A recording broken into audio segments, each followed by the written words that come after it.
Are you guys tired of winning yet? What a week.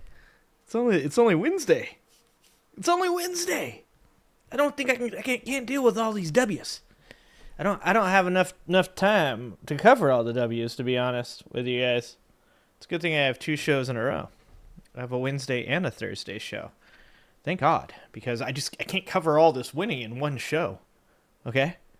Not like one of these other streamers that streams for like 8, 9, 12 hours a day. Okay? I'm no Hasanabi, all right? I don't have 12 hours in my day to be able to stream all day and cover all of these W's. There's so many W's. I'm so tired of winning. Wow. What a week. Did you guys watch the This Space coverage? They did a good job. They had a man on the street in New York. I was so impressed. I don't have a man on the street. I sometimes am a man on the street, though. But I do not have a man on the street. I think his name was Dan or Dave. Started with a D. He did a good job. And I didn't pop on because A, it wasn't my night. And B, because I just would have gotten drunk and probably asked really bad questions. But they did a good job. They did a great job, and it was fun to watch. There's a guy with an extremely Irish accent. He was cool to watch. He had great ideas. He probably should have been a mayor. Probably. See us here. Let's get busy because we got a lot to cover. Got a lot of W's to talk about tonight, and we got a lot of tears to talk about too. Boy, this is what my channel was made for, guys. This is exactly what my channel was made for. To mock and make fun of all the crying that MAGA does. It's good times. It's a good week for me. It's a good week. Also, we're going to talk about this in a minute. Canadians invaded my funny live clips channel that I just started. Okay? Almost 90 subscribers over there thanks to my Canadian brethren. You guys are slackers. I just want you guys to know this. You Americans in my chat, slackers. Okay? The Canadians gave me 20+ thousand views on a video. On that, what was it? The Nice Agent video. And they're the nicest people. Let me tell you that, guys. Let me just tell you this right now. You guys are slacking. Those Canadians are like the nicest people. There's only like 2, maybe 3 comments out of a couple hundred comments that they told me to stop pausing the video.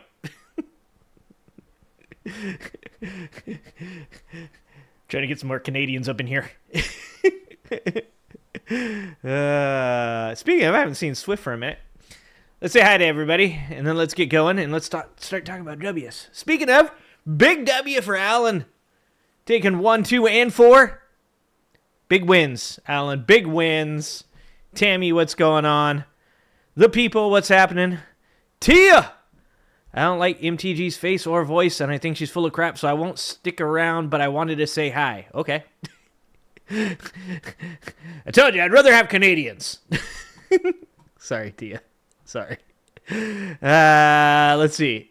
It went to subscribers only mode. Oh, is that what it is? Is that how am I rigging the game against Woke Mike? Is that how Woke Mike gets the first comment? Then when I go to subscribers only mode, it goes back to whatever comment. Is that what I'm doing? Is it rigged? Is it rigged? What's happening, mountain bike fam? Blue wave, baby. Blue wave. Okay, I said I will not stick around, but hugs everybody. Tia. Let's see. Who else is here? Mike, a little slow today. A little slow, just saying. You're getting old, bro. You're getting old. You're moving slower. All right. Let's see who else is here. Dee Dee. Hi, Dee Dee. All right. 5 Alarm. What's up, 5 Alarm? Perry, what's going on? It's good to see all of you guys. It's been, dude. You watched that one about 20 times? I just wanted to say this. Mike is the only person representing in the comments right now over on the Angry Ginger Funny Life Clips channel. It is Woke Mike and about 400 nice Canadian people. And then like 3 mean ones. And I did get 1 Canadian MAGA, okay? I did get 1 MAGA Canadian, which was strange. Because they said the exact same things. I'm just waiting until they figure out there's a 3-hour chat. Oh, all of them told me what a beaver's tail was. Let me tell you guys, I have never met a group of people more helpful than those Canadian people. Like there was so many people, like just being like, "Oh, let me help you out. Like this is actually a long running show, and man, you don't know what a beaver tail is. Beaver tails are delicious." Like, great people. That's where I'm escaping to. I'm escaping to the north. To the north. Ginger King of the North. It's going to happen. It's going to happen. It's a little cold, though. I don't know about it. It's a little bit cold. All right. So we got a lot of W's to talk about. So we probably should get to talking about the W's. What are we going to start with? I guess the place to start is with all the W's. Because we are so tired of winning. So tired of winning, guys. Trump and Republicans admonish others for their election losses. We're going to go over a couple of big W's. This is Trump waving to everybody, telling them he lost and he's leaving the country for Argentina. Okay? That's what that picture is right there. Donald Trump attributed Republicans' Tuesday night losses in part to his absence from the ballot. Some of his closest allies blamed poor candidate quality. One Republican said the GOP failed to address rising costs. Well, one of the Republicans is right. One of the Republicans is right. Like, this is not rocket science. I mean, even for the lefties, like the lefties need to learn a little something from this too. Like, it really is just that fucking easy, man. It is. People are tired of paying a bunch of money just to live. People are tired of working every waking hour of their life just so they can afford rent and maybe every once in a while get to go get some fast food. It really is. It's that easy. And we just saw it. It's huge, man. So many wins. I mean, here, let's just go over it because this article is going to talk about all the different people that won. It all added up to a night of finger-pointing and recriminations from Republicans who sought to cast blame for the resounding losses in Virginia, New Jersey, California, and several other statewide races in the first major election since Trump took office in January. And of course, this happened last time, right? People just have really short memories. Like, no one remembers that this is exactly what happened the last time Trump was in office, too. Trump, of course, tweeted, "Trump wasn't on the ballot and shut down were the two reasons that Republicans lost the elections tonight." And you notice there's no "thank you for your attention in this matter" because he wrote that shit himself. You know he was rage tweeting last night. Rage tweeting so hard. Trump wrote in all caps on Truth Social, "Off-year elections often prove an early referendum on how voters feel about the White House's performance. Trump largely declined to enter the fray on behalf of GOP candidates up and down the ballot this year, and Republicans were quick to cast Tuesday night's gloomy results as a factor of Democratic motivation in blue-leaning states rather than dissatisfaction with Trump himself," which is bullshit, because this is like, if you look at what's going on with the No Kings protests, you look at what happened. I mean, these are red seats. These aren't like, like pink seats. These aren't purple seats. These are fucking red seats. And these seats got flipped. It has everything to do with people being unhappy with Donald Trump and everything he's doing. One of the biggest things right now, I couldn't believe that Trump did this. I mean, I can, because the cruelty is the point. But the SNAP benefits. The SNAP benefits thing, like literally 3 days before these elections, Donald Trump is telling people to kick rocks. Deal with it. You ain't going to eat. Like, how did you think that was going to go over? Like, if you look at what happened with the presidential election with Kamala Harris and Donald Trump, you can draw lines to people being unhappy about certain things, right? Some of them within Biden's control, some not, right? But obviously the most specific one was Hamas attacking Israel on October 7th and America being involved in that war. And looking back on that, obviously hindsight 2020, you see that this was the most important thing on the people who chose not to vote or chose to vote against Kamala Harris's mind at that time, including rising costs coming out of the pandemic, the job market, just everything going on with society. As I've said multiple times before, I've tried to tell Trump Republicans over and over again that they made the wrong arguments, that the arguments that they should have been making the whole time was that Joe Biden's economy was not good for the lower middle class, impoverished and blue-collar workers, not that the economy overall was bad. And this is exactly what happened here. Is people... You think people aren't going to be thinking about the fact that you're fucking telling them to kick rocks and starve? Donald Trump did endorse multiple candidates, including Andrew Cuomo. And all of them lost. Every one of them lost.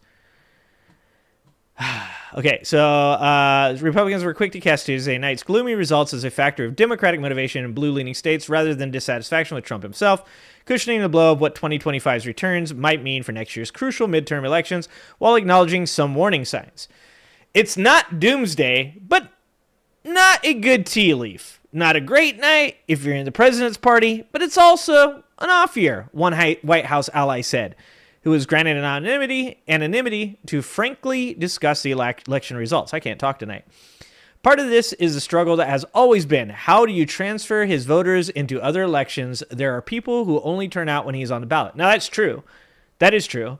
QAnon has said over and over again, once Trump is gone, they're gone. They will not vote for anybody once Trump is done. And I think that Trump likes that. I think Trump, in his narcissistic, egotistical way, knows that all of these people depend on him backing them up to get the QAnon vote in there. And I think he's enjoying letting these people lose. I think personally that the narcissist in Trump is overjoyed that they're losing. In fact, I would not be surprised if Donald Trump indeed does not run for a third term and in fact lets the Republican Party just go right into a fucking hole just so he can be like, I was the reason that Republicans won anything. People aren't feeling the promises kept. The person added, you won on lowering costs, putting more money back into people's pockets, and people don't feel that right now because it's not fucking happening. Because prices everywhere going up. I work in the grocery industry. We're not lowering any prices, and my store's discount. There's nothing that the prices aren't going down. The prices are doing nothing but going up, and they're going up substantially. We're not talking about 10 cents, 20 cents. We're talking about $1 or more. The losses for Republicans, however, were stark. Democrats won all 3 statewide Virginia races and flipped 13 seats in the state House of Delegates. They flipped 13 seats. Jesus Christ. Democrat Mickey Sherrill beat Republican Jack Ciattarelli by 13 points, which they thought was going to be a close race, by 13 points. And Democrats took several counties. Trump won in 2024. 3 Democrat Supreme Court justices kept their seats on the Pennsylvania High Court, and California voters, of course, approved Proposition 50, which will redraw the state's congressional maps to favor Democrats. In red-leaning Georgia, Democrats even ousted 2 Republicans in a statewide election for the Georgia Public Service Commission. Vivek Ramaswamy, a close Trump ally running for governor in Ohio, offered a blunt assessment blaming the GOP's poor showing in part on the party failing to address rising costs. He said, we got our asses handed to us. Yeah. Yep. Vivek has not gotten a W since he started this. I'm not discount anymore. But it is not discount anymore. You are correct. Oh, man. What's up, Fixer? What's going on, Fixer? Oh, Jesus Christ.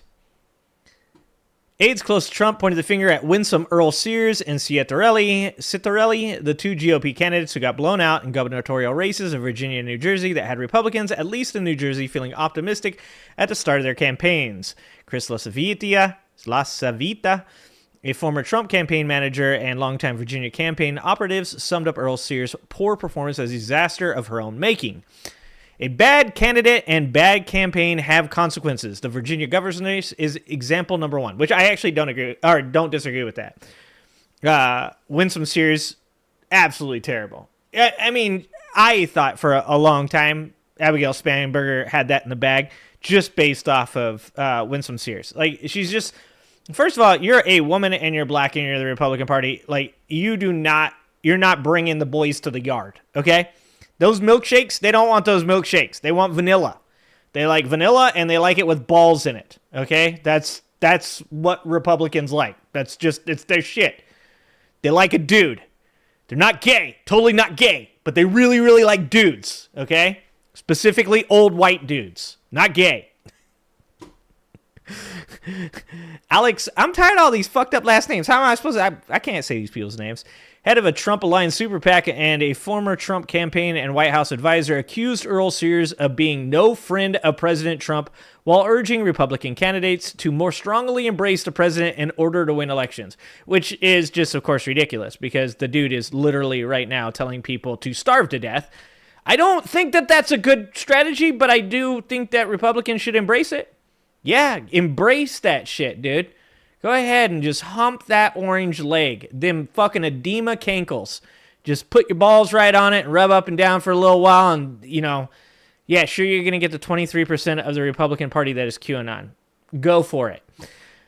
Both Earl Sears and Citarelli boasted their support for Trump throughout their campaigns, but Trump kept his distance from Virginia in particular, who criticized him repeatedly in the years in between his presidency. Tonight was a great lesson for the Republican Party, running squishy R's who are lukewarm on Trump and MAGA. Even in purple states doesn't work. Your candidate needs to be able to turn out all factions of our party, and they do that by being MAGA all the way. To be clear, New Jersey is not a referendum on Trump. Mike Hahn, a GOP strategist based in New Jersey who advised a candidate defeated in the primary, and former Trump campaign staffer. He said, it is a reflection on Jack Citarelli, who has now lost 3 times and was always vulnerable, which, once again, I don't disagree with that. But that's the GOP literally just making the best of a bad situation, right? Like, they're just saying, like, actually, this wasn't that bad. You take some L's along the way. You're going to have some losses. Nobody wins every fight. It's that kind of shit. It's a fighter that just got knocked out in the ring that's being asked, whether or not he's going to fight again. All of these people are just going to say the same thing over and over again. Yeah, we lost, but it isn't as bad as it looks. Few Republicans blame the president for his decision to stay away from the races of Virginia, New York, and California. Of course he's going to stay away from the one in California. They had no chance. A tacit acknowledgement that wading into campaigns in historically Democratic states could backfire, but Trump's last minute, I don't even know what that is. Tele-rally? What is a tele-rally? Are we having tele-rallies now? Trump's last-minute tele-rallies for Republicans on Monday laid bare how little he stood alongside the party's most prominent GOP candidates. Holy shit. He's literally phoning it in. What? What? Who the fuck? It's like, dope, we got a Trump tele-rally. Oh my God. Andrew Colvett, the Turning Point USA spokesperson, said in a live stream on Charlie Kirk's YouTube channel that he thinks Trump should have offered more support to Citarelli, who seemed to be the likeliest of the Republican candidates to pull out a victory heading into Election Day. Unlike Earl Sears, Trump has specifically endorsed the New Jersey Republican by name. Do I think Trump should have gone out in New Jersey? Yes. Trump should have absolutely have been out in New Jersey. The people that love Trump, they would have been motivated by that. I don't think it would have mattered. I don't think that, Trump's numbers are underwater across the board right now. Across the board. Everybody but, hardcore MAGA, hardcore QAnon people are not happy with what's going on right now. And even MAGA is, they're still on fucking Twitter posting dumb shit like, President, I voted for you 3 times.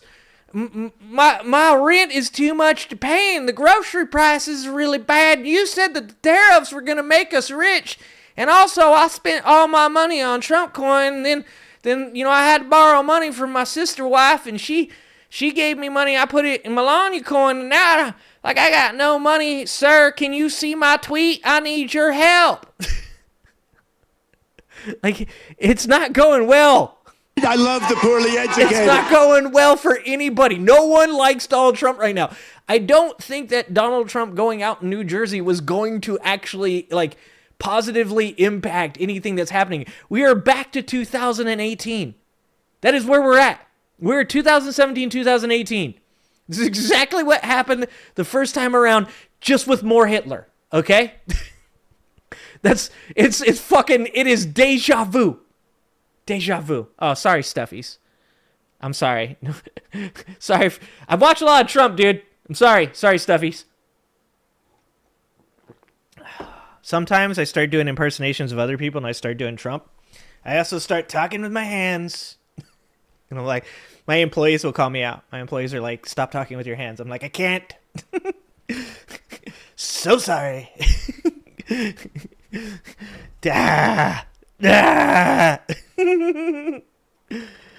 Oh, okay. So there's a lot of W's. A lot of W's to talk about. But the one that I am probably the most proud of, guys, my home state. My home state, guys. California. Crown Jewel. Crown Jewel, look, you guys hate us because you ain't us. You know that, all right? We have beautiful beaches, beautiful forests, beautiful mountains. Okay, they're kind of foothills, but whatever. They're big. They're big. It's not small, all right? Beautiful lakes. We have everything in California, and you know what we have now? 5 more seats. Bring in those for the Democrats. Gonna just bring those and just hand them out. Here you go. 5 for you, 5 for you. Fucking take that, Texas. I am so excited about what California did. And even though the county that I live in was like 54% said no, I'll tell you this. On my drive home today, you know what I noticed? Wasn't a lot of no on 50 signs out. People one day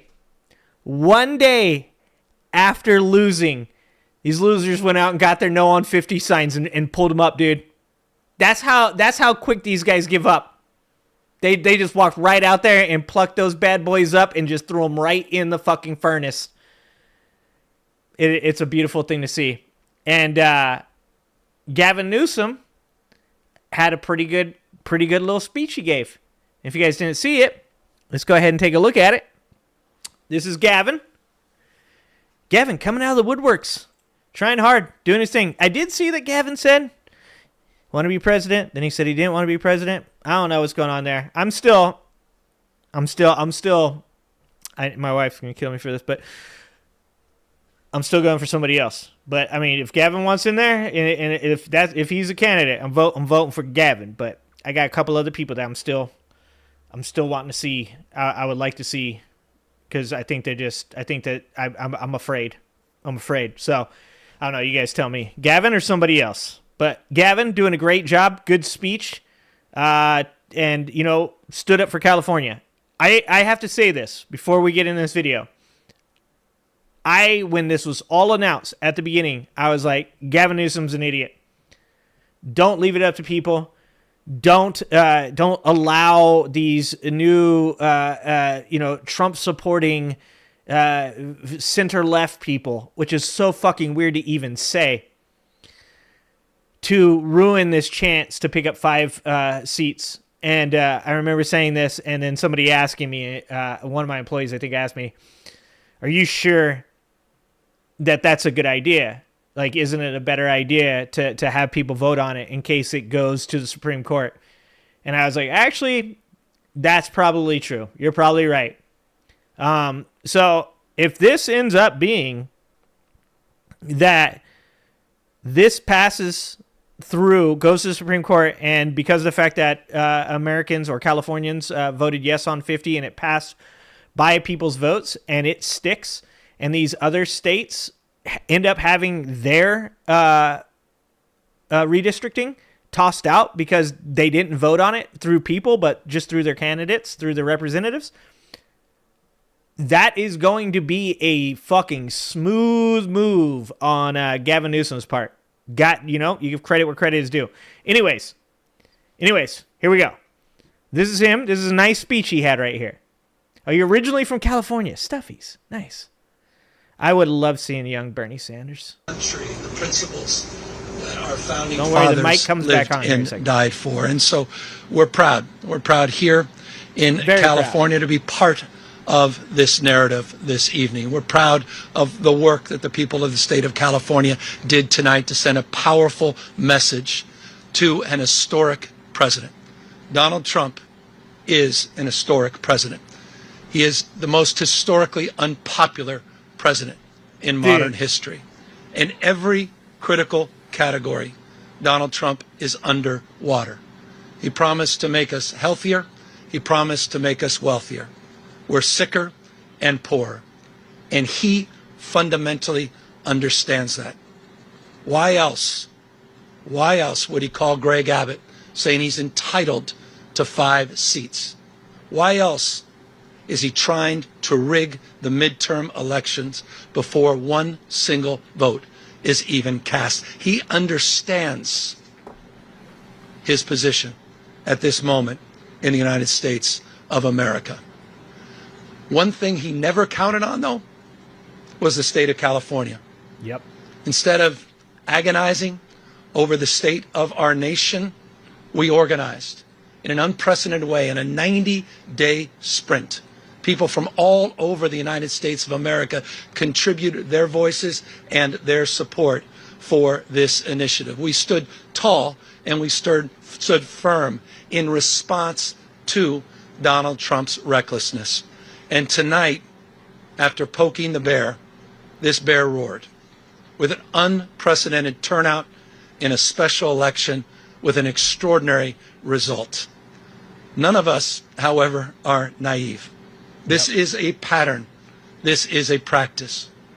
Donald Trump's efforts to rig the midterm election continue to this day. And I'll reinforce that in just a moment. You're seeing him take action all across this country, not just in Texas. You saw what they were successfully able to do in Missouri, what they did in North Carolina, what they're trying to do in Indiana, and inevitably in Florida. They are not screwing around.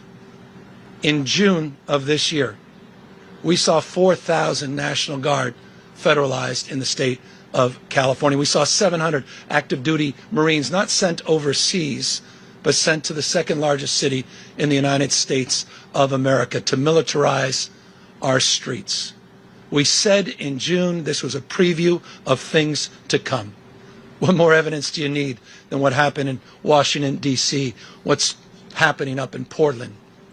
But big balls, though. Do you guys see Big Balls over there on Fox News talking about how he got beat up?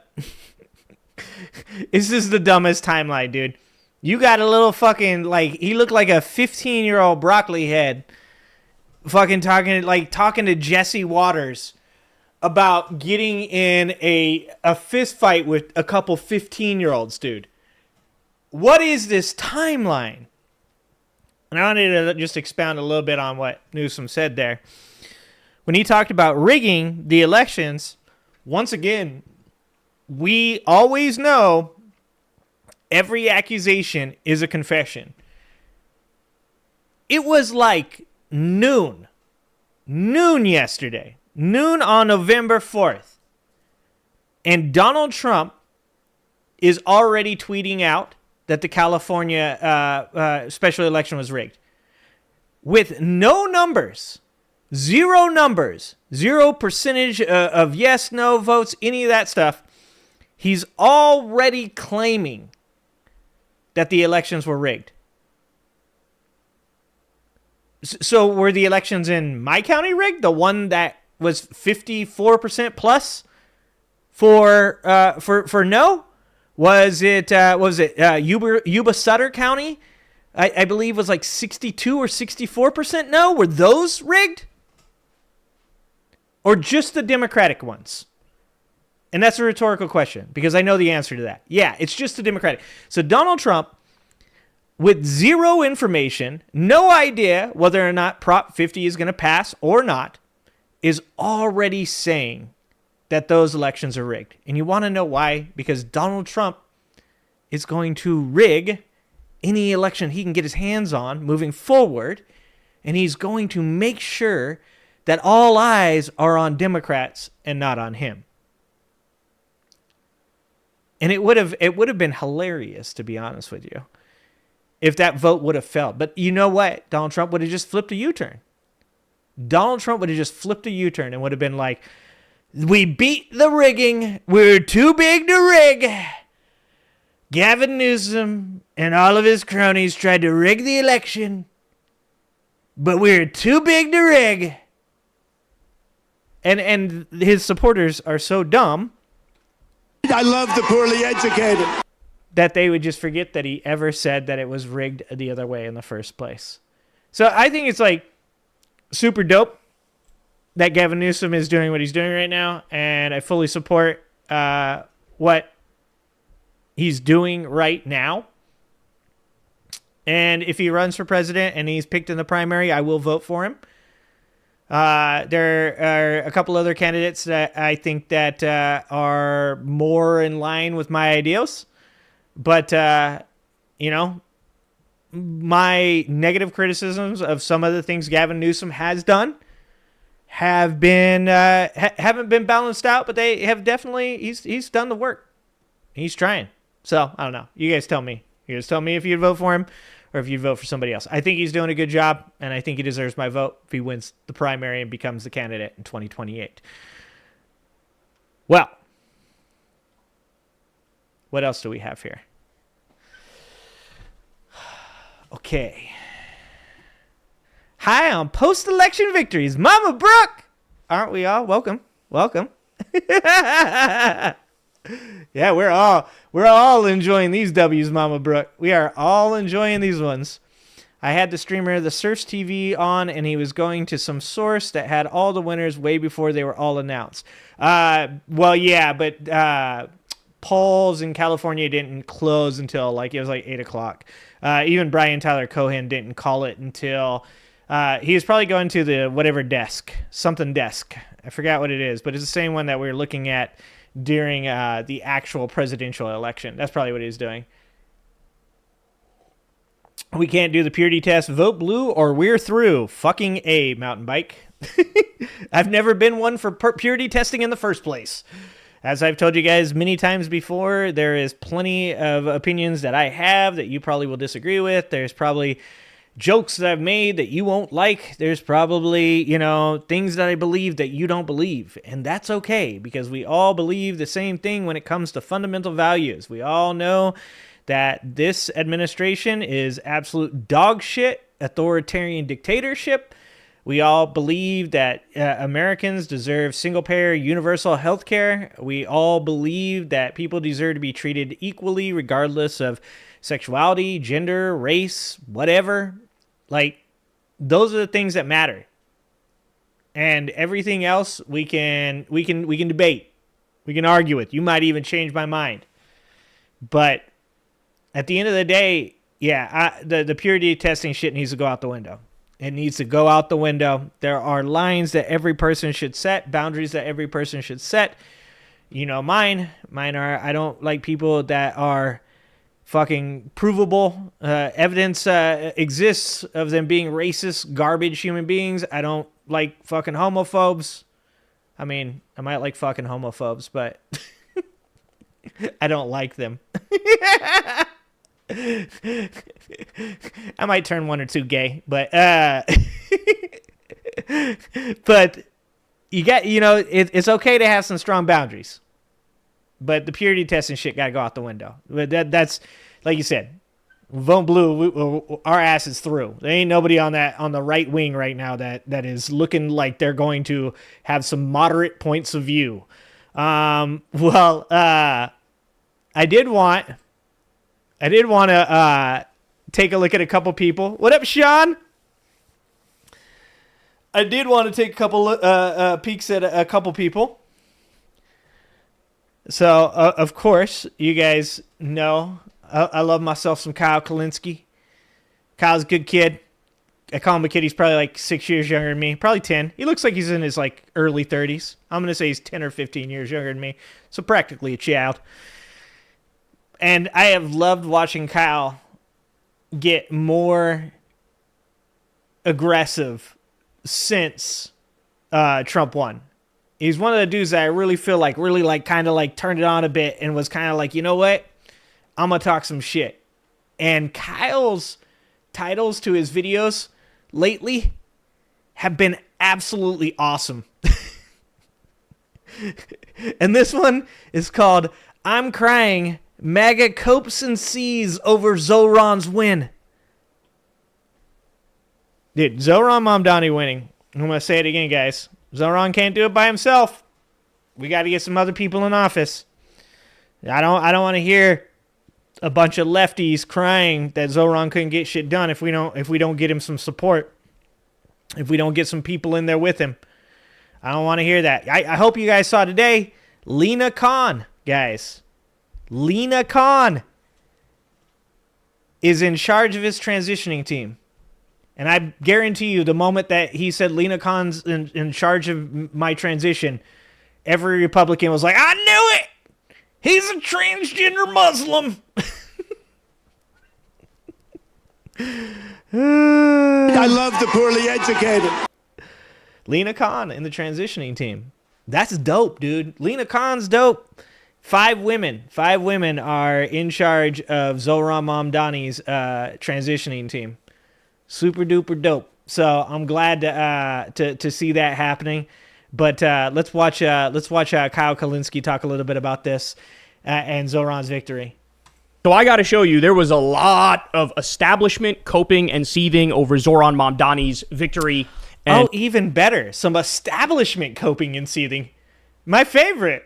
It is a beautiful thing to see. So the Cuomo-sexuals are coping and seething. MAGA is coping and... Hold on. Did he say Cuomo-sexuals? Who explained sexual harassment to you and me? Sexual harassment. Oh, they should just play that fucking song when Andrew Cuomo walks out. Every time Andrew Cuomo walks out on stage, they should play that song. Seething. Van Jones over on CNN, he's coping and seething. OD, if I'm being honest with you. So let's go ahead and jump into it. Let's first start with this compilation. Shout out to Jordan Yule, who put this together. Take a look. Congratulations to Zohran Mamdani. He literally doesn't know how to say. He still doesn't know how to say his name. It's Mamdani. Mamdani. It's not that hard. I don't know. There's so many people who just can't say his name. It's very weird to me. I get it, like, messing it up every now and then, but, like, he never gets it. Congratulations to Zohran Mamdani. Well, you can't Dude, what? Shut up. imagine how disappointed I am. This is a horrible blow. I honestly feel bad. I have friends of mine in New York. My phone is blowing up. They are officially depressed and scared. And this was also a... Depressed and scared. Oh my God, there's such fucking snowflakes, dude. What snowflakes, man? How fucking thin-skinned and how much of a coward do you have to be that Zohran gets into fucking office and you're like, I'm scared and I'm depressed. hostile takeover by the Democratic Socialists of America. Let's fucking go. Let's go. This is a crazy situation. It's a very, very sad night. Made him the stylish candidate as exactly. well. The rapping video. The cool kid. Older people. No. Oh no. Guys, look, we trying to like live down this whole thing that all white people are cornball, dude. Can you guys not? Can y'all stop, please? Can y'all stop, please? The rapping video. Kind of the cool kid. They should have just dropped a 6'7" on that bitch. Just go ahead and drop a 6'7". This isn't just Gen Z or Gen X. I agree with you. Just say them damn kids. Boomers and that kind of thing. Yeah, I see this as a disaster for New York City. And Zohran Mamdani. All right. Well, I want to bring in. He can't say it either. He doesn't. Nobody knows how to say it. Panel. They'll cheer me up. They'll cheer all of us up. Congratulations. Older white people just can't fucking say Mamdani. All right, this one is fun. This is fun. Listen to Hannity at the beginning of this clip. Joining me now from the free state of Florida, Governor Ron DeSantis. The free state of Florida? That's my governor. Okay, I'm literally in tears. I'm having a hard time keeping a straight face. Bro. Oh, my God. Yes. Inject this shit right in my veins, homie. Right?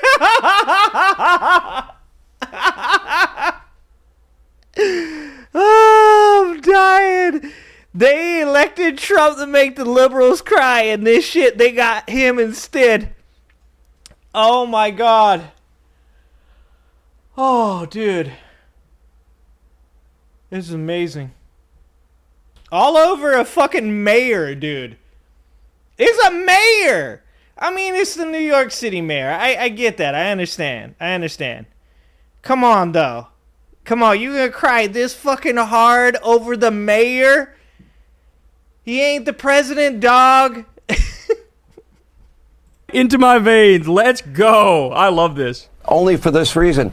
I have really funny friends, and my funny friends are sending me... He literally is almost crying. Jesus Christ. He is. Storm said, wait till all the maggots start yelling Sharia law. They'll be clutching their pearls soon. I saw somebody say, Zohran already got rid of the Statue of Liberty, and he's employing Shakira law.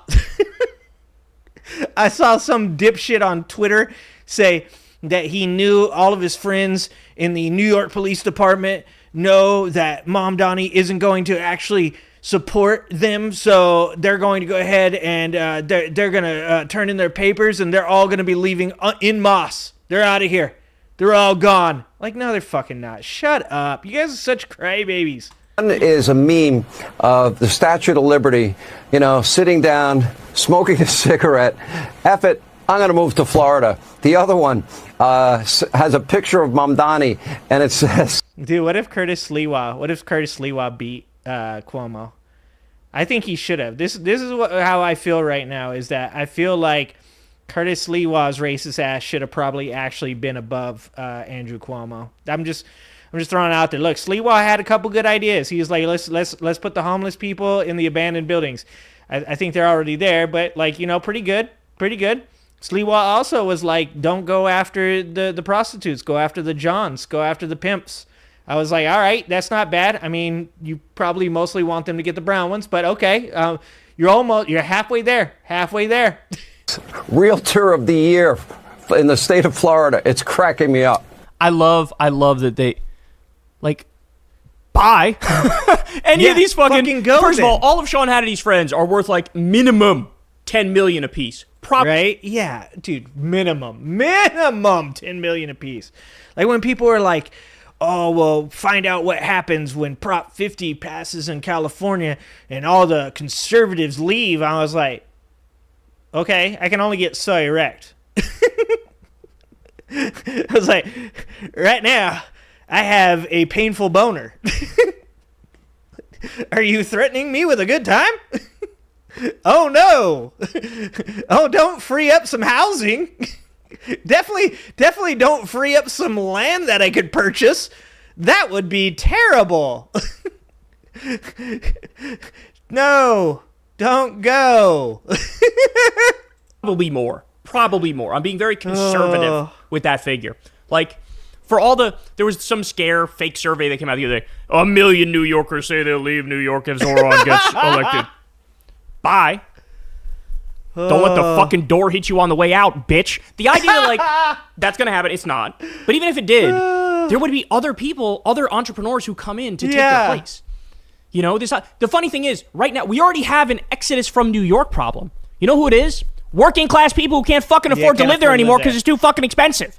Mm-hmm. That's who I really don't want leaving New York, is the working class, the backbone of the city. But no, they flip it God forbid, 17 fucking billionaire assholes want to leave. I don't give a fuck. Piss off. We don't need you. And like I said, somebody else will come in and take your place. Oh my God. Yep. Make it more affordable for the working class. But look at these guys. What a joke. What a sick joke. All right, so here's Van Jones, and he's the worst, bro. Van Jones, well, I'll save this until after the clip, but I'll explain to you why he's objectively the worst on this shit. But I think he missed an opportunity.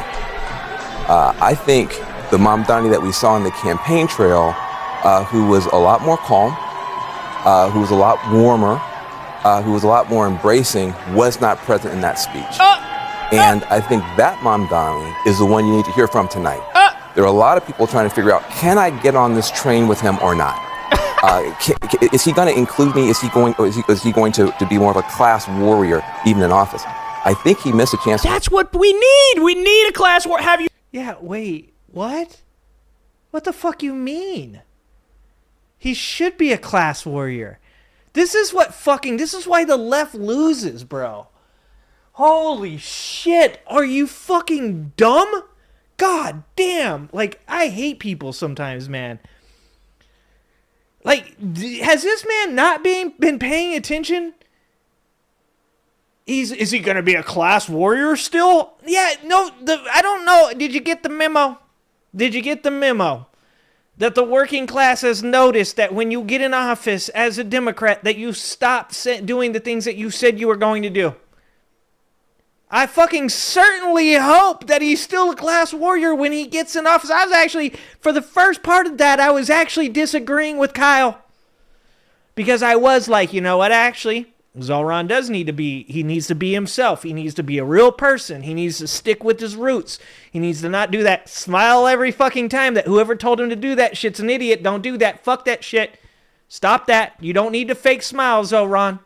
We love you. We don't need that. Don't do that. I was with him on that, and then he said that dumb shit. I certainly hope so. Because the people in this country, the middle class of America, is the fucking engine of America. You don't have America without the working class. Without the middle class, without the impoverished, without the blue-collar people in America, you don't have America. And you're about to not have an America because people are letting wealthy people run wild, because you are allowing the wealth gap to get so fucking wide that we're just falling into it. I certainly hope he is still a class warrior. I certainly hope so. You notice we're in a fucking Gilded Age, Van Jones, you pampered little prick? What we need is a class warrior. Oh my God. Tonight to open up and bring more people into the tent. I think his tone was sharp. He needs to bring more people into the tent, even though he got 52% of the vote and the closest competitor, Cuomo, got 30% of the vote. Why are we not talking about this like we talk about Republicans when they win by that margin? It's a devastating mandate. It's a mandate to do whatever he wants about anything ever. Suddenly, when a Democrat wins by double fucking digits, they go, well, gosh golly, I don't know. He only won by 22 fucking points. He needs to try to expand the tent. Expand the tent to who? Who? He already fucking steamrolled everybody in sight. Everybody is in the tent already. What are you talking? Not to mention that usually the argument in this place from somebody like Jones is going to be, well, look, you can't just, go against all the millionaires. You just can't say that the ultra wealthy people can't, occupy the same tent. We're going to lose. Mamdani won because he's him. Because we live in a day and age where finally there is access to media that isn't a part of corporate media. I said this a while back. I said, I think that we're missing this window that we have right now. This is the best time for regular people to finally be able to make a difference and to know something about candidates that they never know about anymore. I said that the left fucked up big during Kamala's campaign because they didn't interact through the media the way that they could when you have alternative media, like Kyle Kalinske. Zohran showed everybody that you don't have to have millions and millions and millions and millions of dollars, and you can be going against a guy who has millions of dollars, because Bloomberg was funding this shit, and still win by 20 plus points. And that's because right now the fucking the battleground is so much more even than it ever has been before, because you don't have to pay to be on ABC, you don't have to pay to be on Fox News, you don't have to pay for ads all the fucking time. You can utilize alternative media. You can use social media. You use hip ass influencers and shit that like reach younger people if you can't. And you can just be yourself. Like, this is the time. Talking about only rich pricks like you or not. He was using the microphone in a way that he was almost yelling. And that's not the Mamdani that we've seen on TikTok and the great interviews and stuff like that. So I felt like there's a little bit of a character switch here where the warm, open, embracing guy that's close to working people was not on stage tonight. And there was some Oh my God. That whole speech was all about working people. The whole speech was literally all about working people. And yes, it is the right thing to do to protect working people. Call out the enemies. Call out the fucking billionaires. Yes, they've rigged the system. They're screwing over people. But no, you got to hold hands and sing Kumbaya with like billionaire assholes in order for Van Jones to go, oh, I like that. That was inclusive. Voice on stage. That said, he's very young. And he just pulled off something that's very, very difficult. And I wouldn't write him off, but I think he missed an opportunity to open himself up tonight. And you wouldn't write him off? Why would you ever think about writing him off? He just beat a fucking guy that had millions of dollars behind him. He had like fucking... Not only did he have the support of Democrats, he had the support of Trump. And he lost to Zohran. Eat a dick. I think that will probably cost him going forward. Retire, you bitch. Fucking retire. By the way, you know the real reason why Van Jones is doing this? Van Jones is a fucking Israel shill. And Zohran Mamdani calls out the genocide done by Israel. Did you guys see, what was it, the lady from Will and Grace calling Zohran a jihadist? Dude, this country is cooked, man. Like... If you take one look at Zohran and you think he's, fucking ISIS, dude. If you take one look at Zohran and think that he's some kind of fucking Al-Qaeda, like, you are cooked. Your brain is cooked, man. You're burnt. You did too many drugs. You smoked too much weed. You drank too much. I don't know what the fuck, man. The COVID broke your brain. I don't know. But if you take one look at that dude and you're like, that's the guy who's going to do 9/11 Part 2. He's going to put all the women in hijabs. He's going to do the Sharia law. If that's what you see when you look at that dude, you are cooked. You are cooked. And fights for Palestinian rights. That's why he's doing this. Remember it came out he was part of some like fucking mentorship program or some shit. Did you guys see that?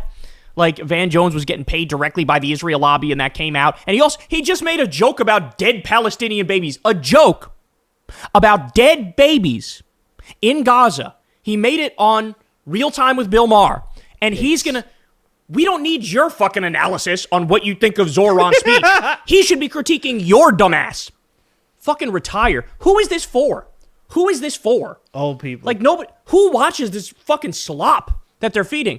And by the way, we're going to have a similar problem with Zohran as we did with Bernie for a long time. How there was like no pro-Bernie Sanders voices in the media, even when he was running for president. Like with Zohran, you're already seeing it. Van Jones is nominally supposed to be a liberal or a leftist. And then he's up there like, I don't know, I don't like that tone. Like, what the fuck is this? What is this? Nobody cares what your thoughts are on the shit. But I got another awesome crash out. This is, I believe this is a Republican who voted for Cuomo, thinking like, I have no choice. Bro has a Trump lapel pin. God damn it, man. These people are so weird. Why are they so weird?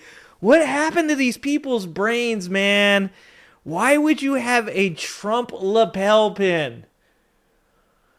Oh my God. With Sliwa, so I'm going to vote for Cuomo. Listen to what he says when it became very clear that Cuomo was about to get his fucking cheeks clapped. Curtis? I'll send it to him because he yelled at me today. Good. Hey, Curtis, you're a fucking scumbag like I said all along, all of these months. You fucking got 8% of the vote. You split the fucking vote for the $7 million. You were a scumbag. I hope every New Yorker spits in your fucking face every single day. You fucking sold out like fucking Judas sold out. Dude, he's about to cry. Bro's about to cry. Oh, fucking Jesus. Oh my God. He just compared Andrew Cuomo to Jesus. 30 fucking points is over. Go fuck yourself. Oh my God. I regret to inform you that this guy could easily have been a member of my family. Kyle, we all have one. Some of us have two. Some of us have three. That is the most New York Italian Republican man of all time. It's a real shame, bro. I mean, we're working on it over here, but if you are a New Yorker and you have some Italian heritage, all you motherfuckers got to go left, dog. All you motherfuckers. I'm holding down the fort for the New Yorkers from Italian backgrounds who are lefties. Like, what is this shit? Like, what is this? Oh my God, so embarrassing. So fucking embarrassing. But there you have it. Multiple crash outs, and the crash outs are only going to get worse as time goes by. Actually, what's going to happen is the crash outs already happened. Then they're gonna flip into denial mode. So they'll get their like few talking points ready, and then it will become like that's what they're doing right now. They already started today with it. With the like I was saying in that first video is that they're already doing the like we didn't really lose. It wasn't bad. Actually, losing 12 seats in Virginia, that was we knew that was going to happen. We were prepared for that. We're definitely not. We didn't lose. All the MAGA Republicans will be out there like, well, actually, the night wasn't that bad because of reasons X, Y, and Z. And it's like, sure, keep telling yourself that if it helps you sleep at night. Hey, y'all, do me a favor.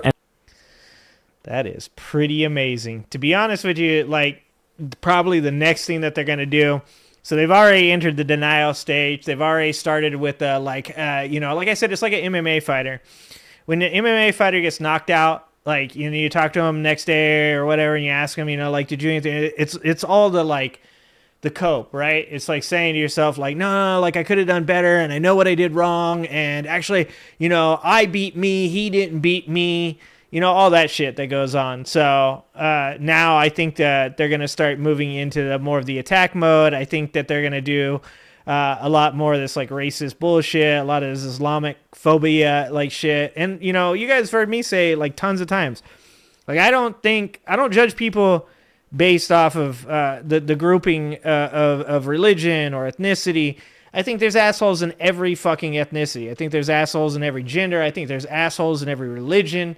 I just don't think that Zohran is one of the assholes. I think that we give him a chance, we give him support, and I think it's about fucking time that Americans recognized that they need somebody that's going to fight for them. And I think that if you want to be, as best faith as possible, I think that there were people that voted for Trump because they thought that he was going to fight for them. As stupid as that may be, I think you had a lot of desperate ass, poor white people that thought, like this guy's he likes me. They're the people that think the stripper loves them, They're the people that's like the girl at the counter always says, have a nice day. I'm pretty sure she's into me. They're them, They're not the best educated people, and they're going to get fucking even worse. I love the poorly educated. But it's about fucking time to start getting some people in office that actually want to represent us, and don't want to watch us, have a loved one that gets cancer and lose everything that we worked our entire lives for. If we can't do that, it ain't worth it. It ain't worth being here. We are the engine of America, the middle class, the working class. We are the engine of America. What else do we got? We got more Zohran stuff, but I need to get to this. We need to do the Marjorie Taylor Greene stuff first. I got more Zohran stuff to come. You guys got to hang around for that shit because I got some Sliwa dunking on Cuomo after the thing. Absolutely amazing. And I've got Cuomo getting dunked on a news radio show where the guy calls him out for Trump supporting him.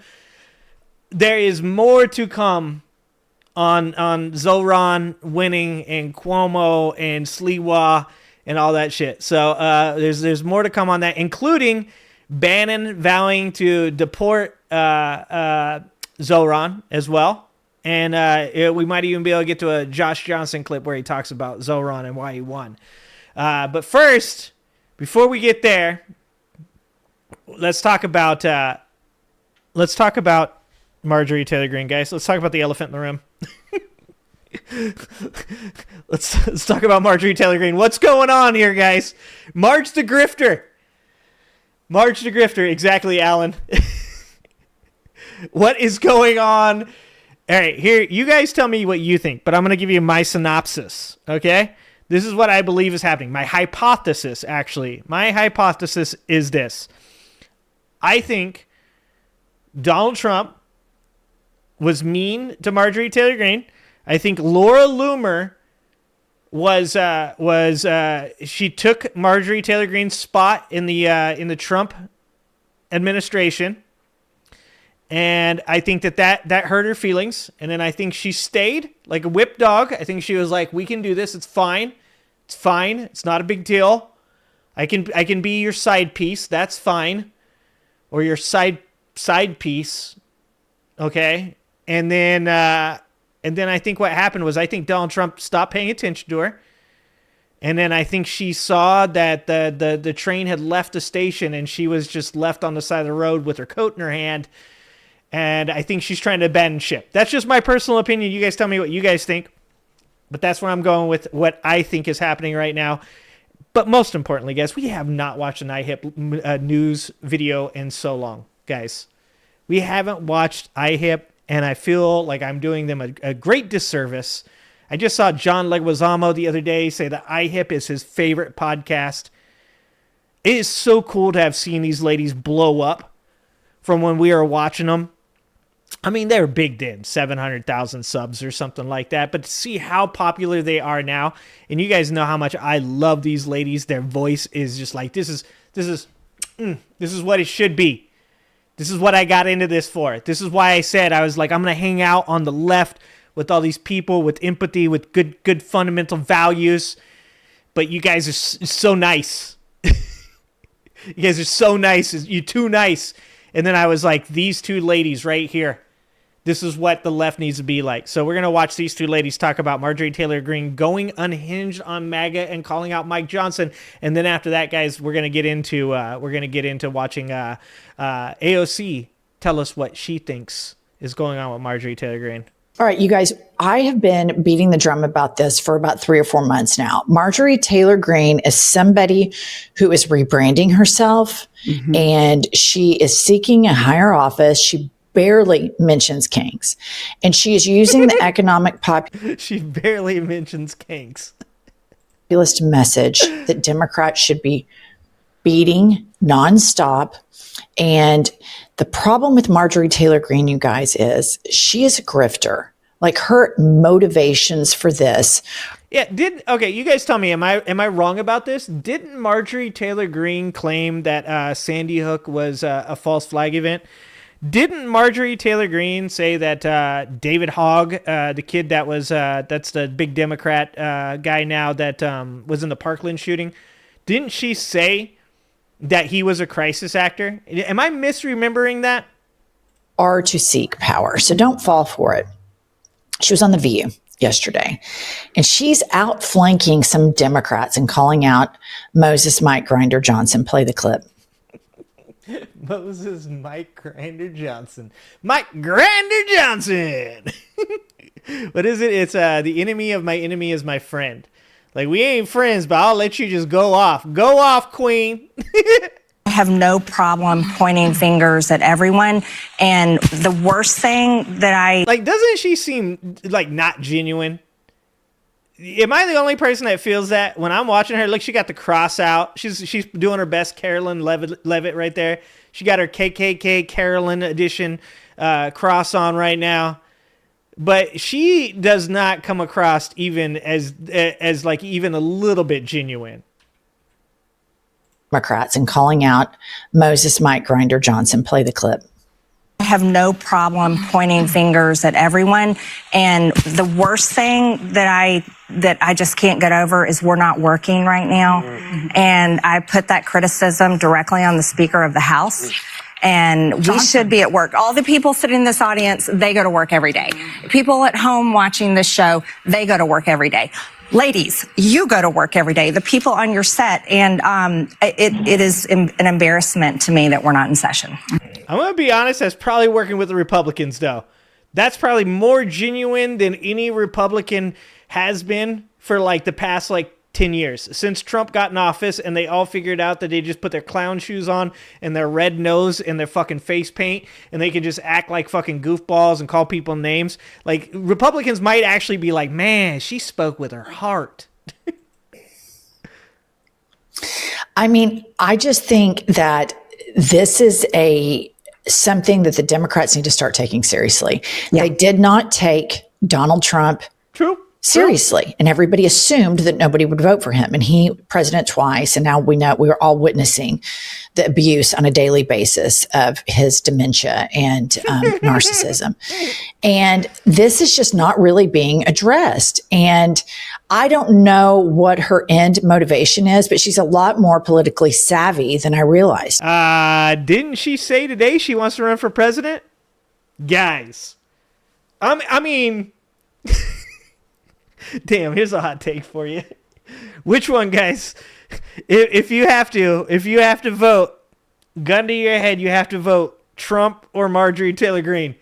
That's what I'm doing to you guys right now. Like, I know this is evil. I know I'm probably going to hell for this shit. I'm really sorry. All right, I'm gonna pull Trump and be like, I don't know if I'm gonna get to heaven after I ask him that question.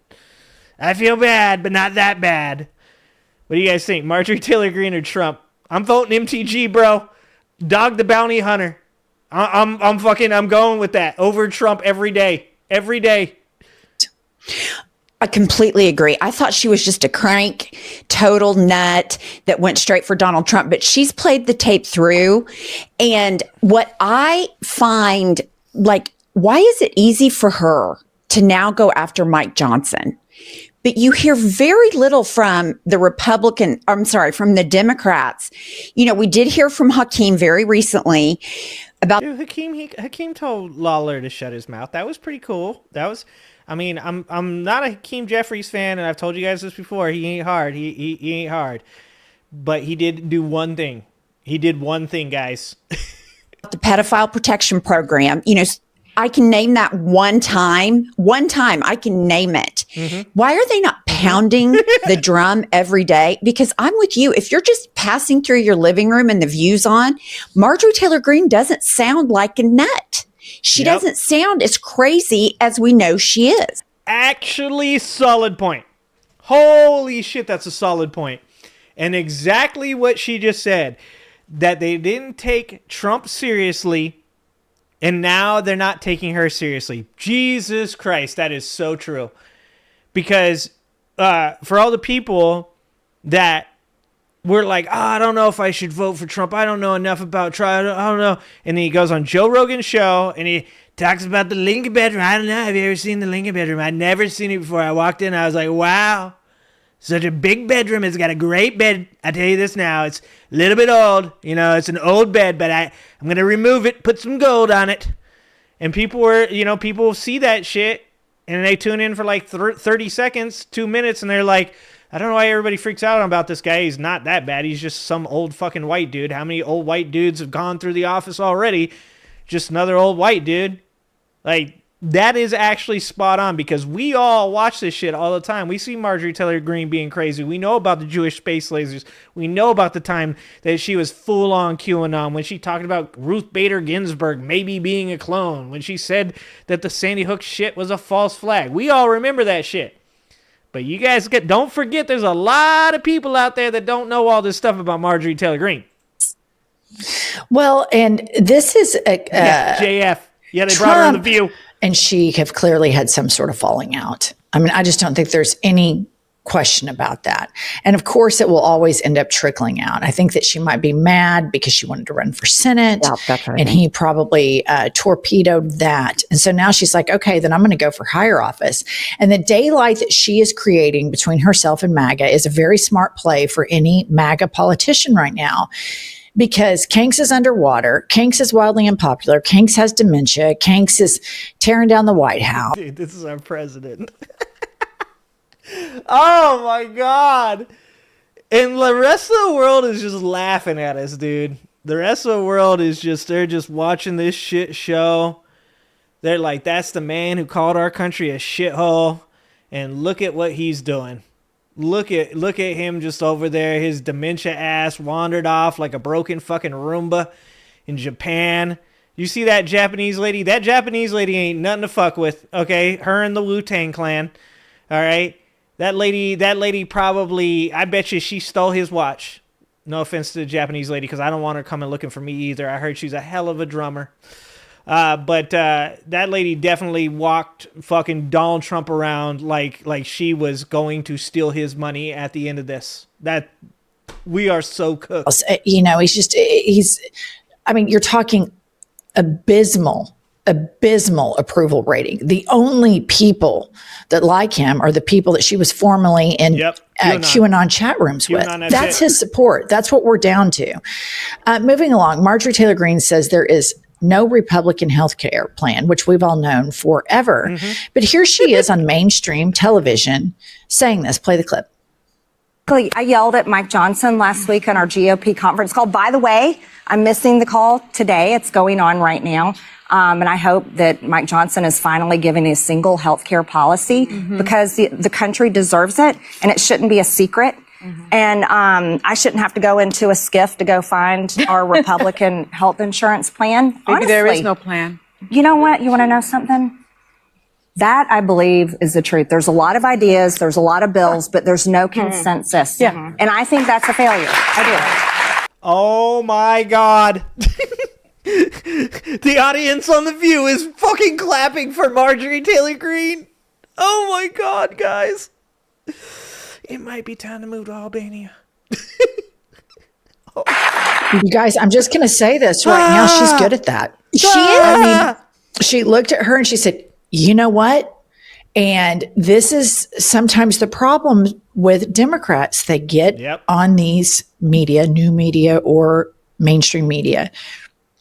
And there tends to be sometimes a relatability issue, speaking over a certain grade level issue. And the way she simplifies everything down is something that Trump did initially. God damn it. She's the new dipshit whisperer? No! No! Guys, she's going to have her own clip just like this. I love the poorly educated. Guys, she's gonna be out there dropping these on us. In Springfield, they're eating the dogs, the people that came in. They're eating the cats. They're eating the pets. Dude, is that her final form? That might be her final form. Trump went after Republicans. That was his playbook. He went after Republicans, and she is using the Trump 2015, 2016 playbook. She's going after the establishment because she sees that MAGA is breaking it and making the economy more difficult for everyone to function in. She is rolling out her own brand of MAGA here. And it all started with Kanks when he started attacking other Republicans. And that's what she's doing here. Damn. Oh my gosh, I didn't even pick up on that because I find Mike Johnson, Alan, thank you first of all for being here for 13 months, Alan. This is like my second longest relationship, okay? Why is MTG doing what Democrats should be doing? Because Democrats are feckless. Because I said that since the very beginning of this channel. When I came on here and Biden was still the president and people would get mad at me on the left for making fun of MAGA Republicans, and the left would come in here and say, you can't make fun of mentally ill people. I'm like, those people are saying you guys are drinking the blood of children. Like, you don't want me to be mean to them? Like, that's top down, man. That's the, even Gavin Newsom said the other day, we can't do the Michelle Obama thing no more. We can't do the when they go low, we go high shit, man. Like, that's why MTG is able to be doing what the Democrats should be doing. That's what I'm saying is, like, how many of these Democrats still haven't, came out in support of Zohran? How many? Like, we can count faster how many have came out. There's this real problem in the Democratic Party, especially in its leadership, where they don't have the cojones to stand up to the people that they've been telling their constituents that they're against this whole time. And, it's getting shown. The Chuck Schumers, the Cory Bookers, the Hakeem Jeffries, and the list goes on and on and on and on and on and on. all of those people, all they really give a shit about is making sure that, you know, they get to keep their spot. And as long as left-leaning people continue to vote those people in primaries, you know, you're going to be sitting here asking the same fucking question. Why isn't my dude doing that? Why is Marjorie Taylor Greene doing it? You know, it's insane. Mike Moses, Grinder Johnson. I find him so repulsive, but you're right. She's going after him because she knows everybody thinks he sucks. Even Trump thinks, he sucks. So you're exactly right. You know, we have underestimated her for so long. I mean, I have. Speaking for myself, I just thought she was a fucking nut. Turns out she's pretty astute politically. But, you know, I think she is still a fucking nut. I just want to be clear. Though I oftentimes do agree with Pumps, love me some Pumps, okay? She's still fucking nuts, okay? There's definitely a certain crazy type, okay, that also can turn that shit off at the right moment and just go full-on con artist. And I think that's what Marjorie Taylor Greene is doing. And the thing is, she doesn't sound like a nut. She just doesn't. Well, and that's right, because she speaks a very simple language. Yep. If she were to get on a real, podcast or something, somebody would ask her about her renewed interest in healthcare and her renewed interest. Yeah, you know, if you guys haven't seen it, that interview between her and Cenk, when Cenk really started his, I'm going to be a centrist and bring the fucking country together because my viewership is dying. When he started doing that, he had an interview with Marjorie Taylor Greene, and he half-assed tried to hold her accountable for the Jewish space lasers thing. And it was, first of all, it was like the most awkward conversation of all time. But she just pretty much denied it over and over again. And Cenk tried to press her on it a couple times. But his ass has become such a centrist that he didn't want to lose his connection to Marjorie Taylor Greene. At least that's how it came off. Definitely when she's put under a microscope against somebody that knows the shit that she said. I have a video. I think it's the 10 craziest things Marjorie Taylor Greene has ever said or something like that. And you guys can go and watch that video. It's insane. The shit that she's said. Like I said, the Ruth Bader Ginsburg thing, where this guy's like, Ruth Bader Ginsburg, there's a lot of people that believe that she was a clone, that she had actually died a long time ago, and then they had replaced her with a clone. And Marjorie Taylor Greene's like, yep. And he's like, do you agree with that? Do you believe that's a possibility? And she's like, yeah, it's a possibility. Yes, it is. She was full-on QAnon. She was QAnon. In human rights, because it would start breaking down. Right. She is, will she extend the same empathy towards LGBTQ youth or people that want to defend their marriages and their families that she does for Palestinian families? Will she do that? And that's where it will get into the nut cutting. But here's the thing. The electorate she's empathetic enough that satisfies them. She'll Christian signal, and she's ripping up the Republican governing status quo right now, well in advance, which is exactly. Yeah, the space laser thing, I wouldn't say it was taken out of context. That's the one thing I will say, Mama Brooke, because I actually read that Facebook before it was deleted. She implies that there are lasers, that the technology to beam down electricity to PG&E nodes, right? She's implying that those lasers malfunctioned and started, and by the way, I'm in California, so I know this whole story because of the California wildfires. I know what she's talking about. I've seen the video of what is obviously a transformer exploding because PG&E has burnt down half of California on its own. But she does 100% imply that they're owned by, I believe at the time it's the Koch brothers, I want to say, who are Jewish. So yes, the words Jewish space lasers were never uttered by Marjorie Taylor Greene, but she did imply that lasers that were owned by Jewish people were starting wildfires in California, which are, that's not what was happening. I can tell you guys that. I know all about Paradise and how Paradise burnt down, and it's because of PG&E is shit. Exactly what Trump did. All right, moving along, we have her reveal, and I think this wasn't that big of a reveal. I think I'd heard this forever, that right-wing podcasters get paid by MAGA, and right-wing influencers, when they're not paid by MAGA, they're paid by Russia. I don't think this is that. Yeah, I mean, we all know about Tim Pool and Benny Johnson and Dave Rubin and was it Lauren Southern, all those people getting money from Tenet Media. We all know about that already, allegedly, because the Trump administration dropped that case immediately as soon as he got into office. And, you know, once again, here we go. This is just more of that shit of every accusation is actually a confession. What do? They know that they get paid, so they just say the left is always being paid by Kamala. I mean, what was it? How much shit have we heard in the past 10 years?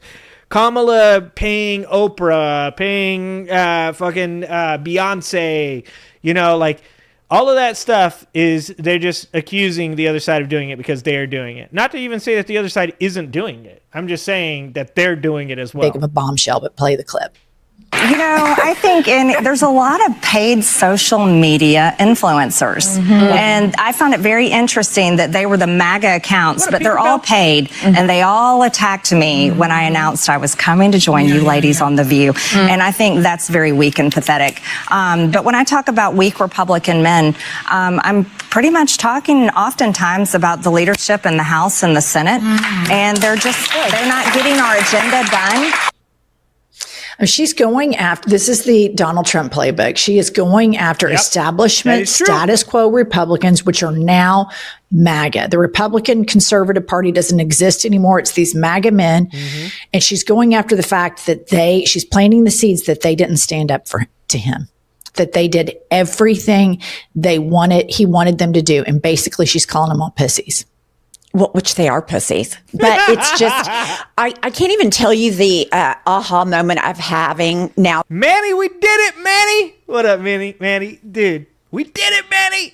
That I'm playing all of this back. You're exactly right. She's got Donald Trump's playbook out and she's just going through it. We need to pay attention. All right, let's take a break. Yeah. I mean, she's obviously, and these ladies, oh my God, these ladies are so amazing. Calling it out, like doing such a good job. But she's obviously pulling the Trump playbook. That was like spot on what she said. The way that she's attacking these other Republicans that are on her level, right? Like she's attacking the other influencers because she's on the influencers level. The Laura Loomers, probably Tim Pool and the rest of these douchebags. Like, she's doing it. And she's doing it well, to be honest with you. And, you know, I think one of the biggest problems for the left is they look at stuff and they go, but who would fall for that? Who would fall for that? Well, I don't know. The people that voted for Donald Trump a second time and thought that he was going to lower grocery prices? Probably those people. Probably. I love the poorly educated. So, with that, just that was part of it, Manny. Manny, you came at the best time. Manny, good job. I'm doing good. We're having some W's. Manny, we're getting all the W's. It's only Wednesday. The W day. Wednesday for W for Wednesday. It's a good week so far. It's only Wednesday. I can't take all this winning, Manny. But you came just in time. All right. So, to go along, yeah, the View crowd clapping that are falling for it. Exactly, Jay. Like, we got to stop this shit, man. We got to stop looking around at people and then, like, being like, no, everybody sees how dumb this person is. There's no way that this person is going to get voted for. And then we're like, oh, they got, that person got voted for. How did this happen again? Like, all of us talk about how stupid Americans are, and then when a bunch of Americans do something stupid, we're like, wait, what? Like, we might actually be part of the problem. All right, so obviously Marjorie Taylor Greene going on The View. Marjorie Taylor Greene, you know, obviously, like the IHIP lady said, doing the damn thing, trying to, like, mimic Trump. And from what I heard, she's now saying she's going to run for president, okay? So, of course, is this what we're going to be seeing, guys? You guys tell me. Is this what we're going to be looking at? Is it going to be AOC versus Marjorie Taylor Greene, guys? Is that what we're currently looking at? 2028? I don't think I can be here anymore if Marjorie Taylor Greene wins. So AOC decides that she's going to call out Marjorie Taylor Greene because, of course, Marjorie Taylor Greene is running around. Also, there's a video, right? Hassan hugging AOC. Fucking Hassan. I want to hug AOC. Wait, hold on. Look at AOC's face. Look at AOC is surprised to see Hassan. I'm jealous. I'm not gonna lie. I'm not gonna lie. I am a little bit jealous. I bet Bernie is too. Bernie sees this video. Bernie's gonna be pissed. All right, I don't know which one he's going to be more jealous of, though. In recent months, Georgia Republican Rep. Marjorie Taylor Greene has turned heads by openly clashing with GOP leadership on hot-button issues, from the government shutdown to the U.S. relationship with Israel. Now, one of her colleagues across the aisle is claiming this public rift stems from personal grievances rather than genuine policy differences. So this is the clip right here that this is referencing. And this just happened, I want to say, yesterday or today. I can't remember. But it just happened the other day. And this is AOC talking about Marjorie Taylor Greene and what she thinks is the reason that Marjorie Taylor Greene is what she's doing. Oops. How did it mute itself again? Stop that. Why does it... Wait, why... Stop it. For you. MTG, people are like, oh my God, she's saying all of these things. Like, what's gotten into her lately? Oh, like she's bucking against Trump. She's bucking against the administration. Marjorie Taylor Greene wanted to run for Senate in Georgia. She wanted to run for Senate earlier this year in the state of Georgia. She wanted to be the Republican nominee for Senate. So she was gearing up for that statewide race, and Trump told her no. Mm-hmm. Trump said no. And the White House and Trump land shut down Marjorie Taylor Greene's personal ambitions to run for Senate. And she has been on a revenge tour ever since. So, what do you guys think? Do you think Marjorie Taylor Greene, because I'm actually on that side of the argument, right? Like I said before, I think that Marjorie Taylor Greene, super upset that Laura Loomer took her side piece job from her. Laura Loomer's crazy got her in the door with Donald Trump. Donald Trump was like, I like the crazy. The crazy's hot. And Marjorie Taylor Greene, you know, Neanderthal, Geico commercial, cave woman, for sure, but not the type of crazy that Donald Trump was looking for. He wanted fucking bipolar Laura Loomer. Or she's schizophrenic. I can't remember which one she is. You guys know that at one point or another, like, I think her father actually, like, called the cops on her, and she had to, like, allegedly had, like, a mental health breakdown.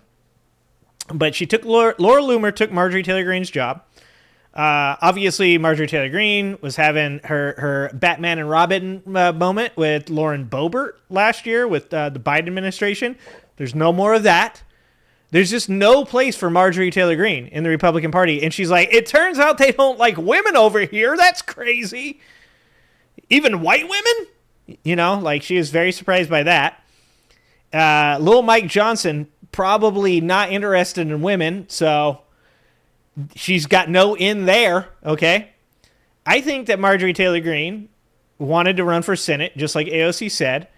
But I think even more importantly, I think she would have taken Trump telling her no, she can't run for Senate if she still would have had some role in the Republican Party and what they're doing.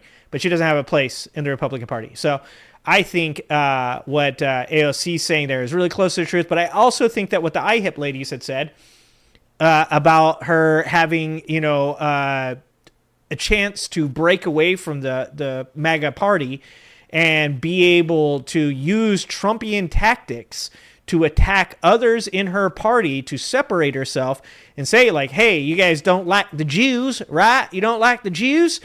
I don't either. You know, so then she does that shit. And And that, of course, all of these Republicans that are like, wait, when did we start liking Israel? I thought they're trying to replace us, brother. Like, I thought we weren't supposed to like them. And Trump was like, no, we like them now. They got lots of money. Lots of money. Also, my friend Epstein, he was connected. They have a tape. I think that she can appeal really well to those types of people. I think that there's enough people, like, I'm sure you guys have seen this meme of this guy's Twitter comment that he's a MAGA Republican, and he's like, why are we giving money to Israel when we don't have health care for people in America? And I'm like, oh my God, did we really fucking touch tips just now? Like, did you just come all the way around the backside to meet me and be like, free health care, brother? Like, what the fuck? How did that happen? And I think the IHIP ladies are probably, I think that AOC is right that she is spurned, but I do think that the IHIP ladies are right that that she has bigger goals now. Like, it's actually motivated her. That she's just not spurned, she's also motivated. So she goes on to actually respond to AOC here. So Ocasio-Cortez encouraged Americans to look at Greene's voting record, not just her public statement, saying, don't be fooled. Greene, however, vehemently denied this narrative. AOC is no different than Laura Loomer. I told you. She got Laura Loomer on the mind, dude. Okay? She got Laura Loomer on the mind. Okay? They should become... Oops. I did not want to do that. What happened? Whoa. What is going on here? I pushed button. Sorry, guys. AOC is no different than Laura Loomer. They should become best friends. The Republican congressman told The Independent, referring to the MAGA activist and Colorado congresswoman whom Greene had a public falling out with earlier this year. That's not actually... No. Oh, The Independent got that wrong. No, Independent. That's not Laura Loomer. That's Lauren Boebert. Who edited this article? Brother, you getting the two ditzy, weirdo, right-wing Republican women mixed up. Laura Loomer is the activist. Maybe they don't know who Laura Loomer is. Somebody let The Independent know they need to edit this shit. I've already explained in a lengthy post that I have no interest in serving the U.S. Senate, Greene added. Look at the Senate right now. It's a total mess. Dude, she was part of the House during, like, the worst possible time ever. In May, Greene announced that she would not run against Georgia Senator John Ossoff, freshman Democrat, who is up for re-election in 2026. She said that while she knew she would win, she believes she can deliver for more Georgians by continuing to serve in the House, which is ridiculous, and only a Republican would believe something that stupid. The Senate doesn't work, she wrote in a 1,600-word post. 1,600-word post? I didn't know that Marjorie Taylor Greene knew that many words, guys. That's way too many words to use for MAGA. 3 words, 3 short grunts. That's like literally 3 short grunts. She might actually not be good at this. Nearly everything requires 60 votes to pass, and even when we have a majority, a pack of Republican senators always vote no on the bills that matter most. To be clear, she added, I love President Trump and everything he has done and is trying to do for this country. I hate the system that stops it. Dude, that is good. Solid. That's solid. That's, give credit where credit's due. That brings the Republican boys to the yard, not your breasts. They don't like breasts. After she declined to run for Senate, Greene began breaking with her party on key issues. In June, she broke with President Donald Trump over his decision to bomb Iran, writing a post on X that foreign wars put America last, kill innocent people, and making us broke. And are making us broke, and will ultimately lead to our destruction. Which, if I didn't know that she was crazy as shit and wasn't like formerly QAnon, I'd be like, that's all things that I believe as well. Wow, that's crazy. I think she's doing a good job. The following month, Greene became the only Republican on Capitol Hill to describe Israel's military actions in Gaza as a genocide. She was also just one of 2 GOP members to push for a vote on cutting off U.S. aid to Israel.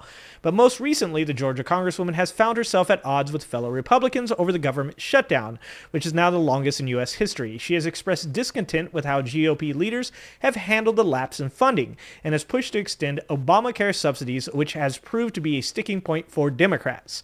We're not working right now, she told the left-leaning host of The View this week, and I put that criticism directly on the Speaker of the House, and we should be at work. After Greene continued lambasting her party, Joy Behar, one of the hosts, asked if she would ever consider jumping ship and joining the Democratic Party. She said, I'm not a Democrat, she replied, but she added, you want to know something? I say this. I think both parties have failed.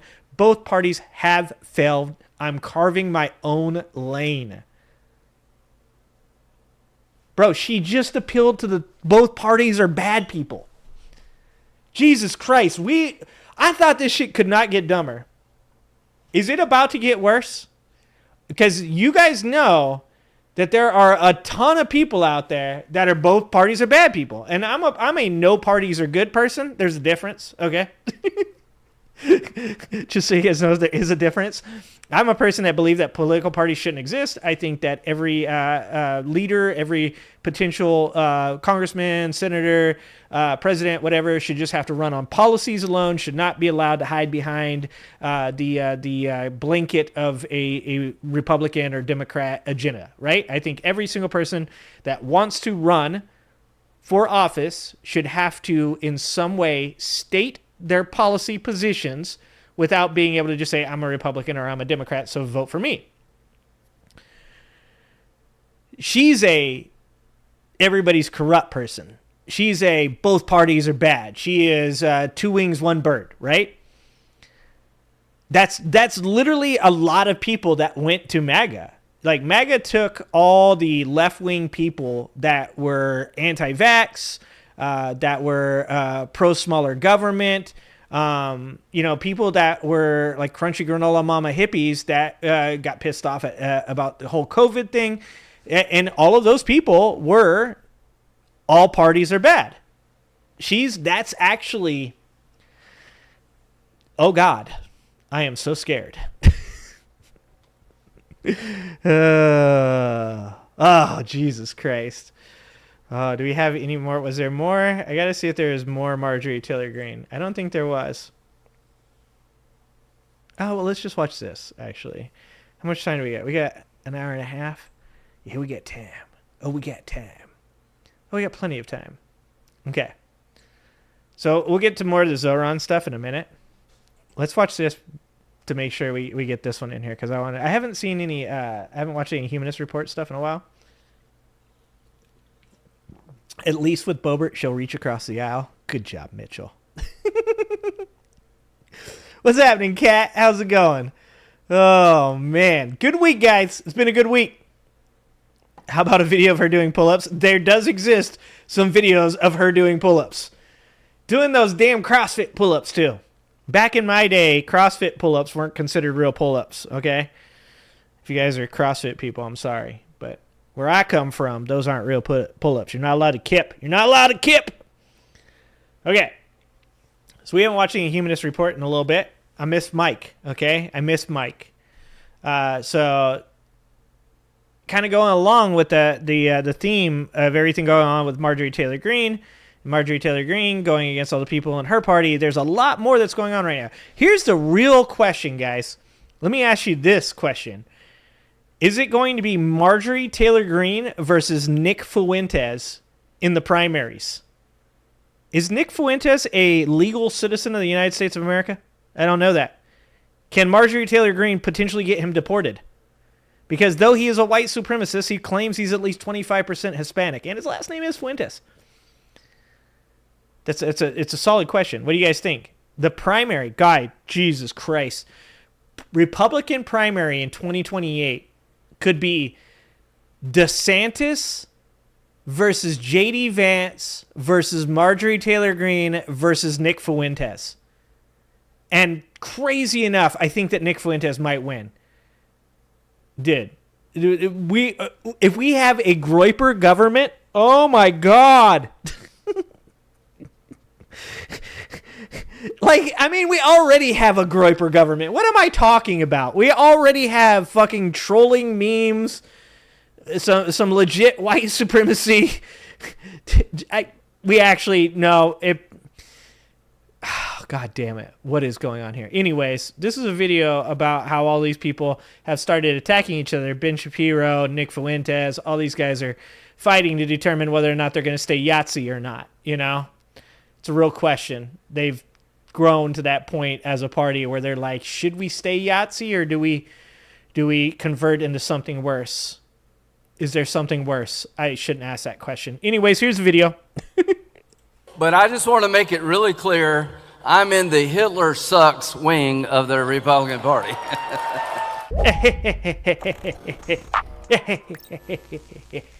That was closeted homosexual Senator Lindsey Graham tacitly admitting that there is indeed a pro-Hitler wing of the Republican Party, which he is definitely not a part of.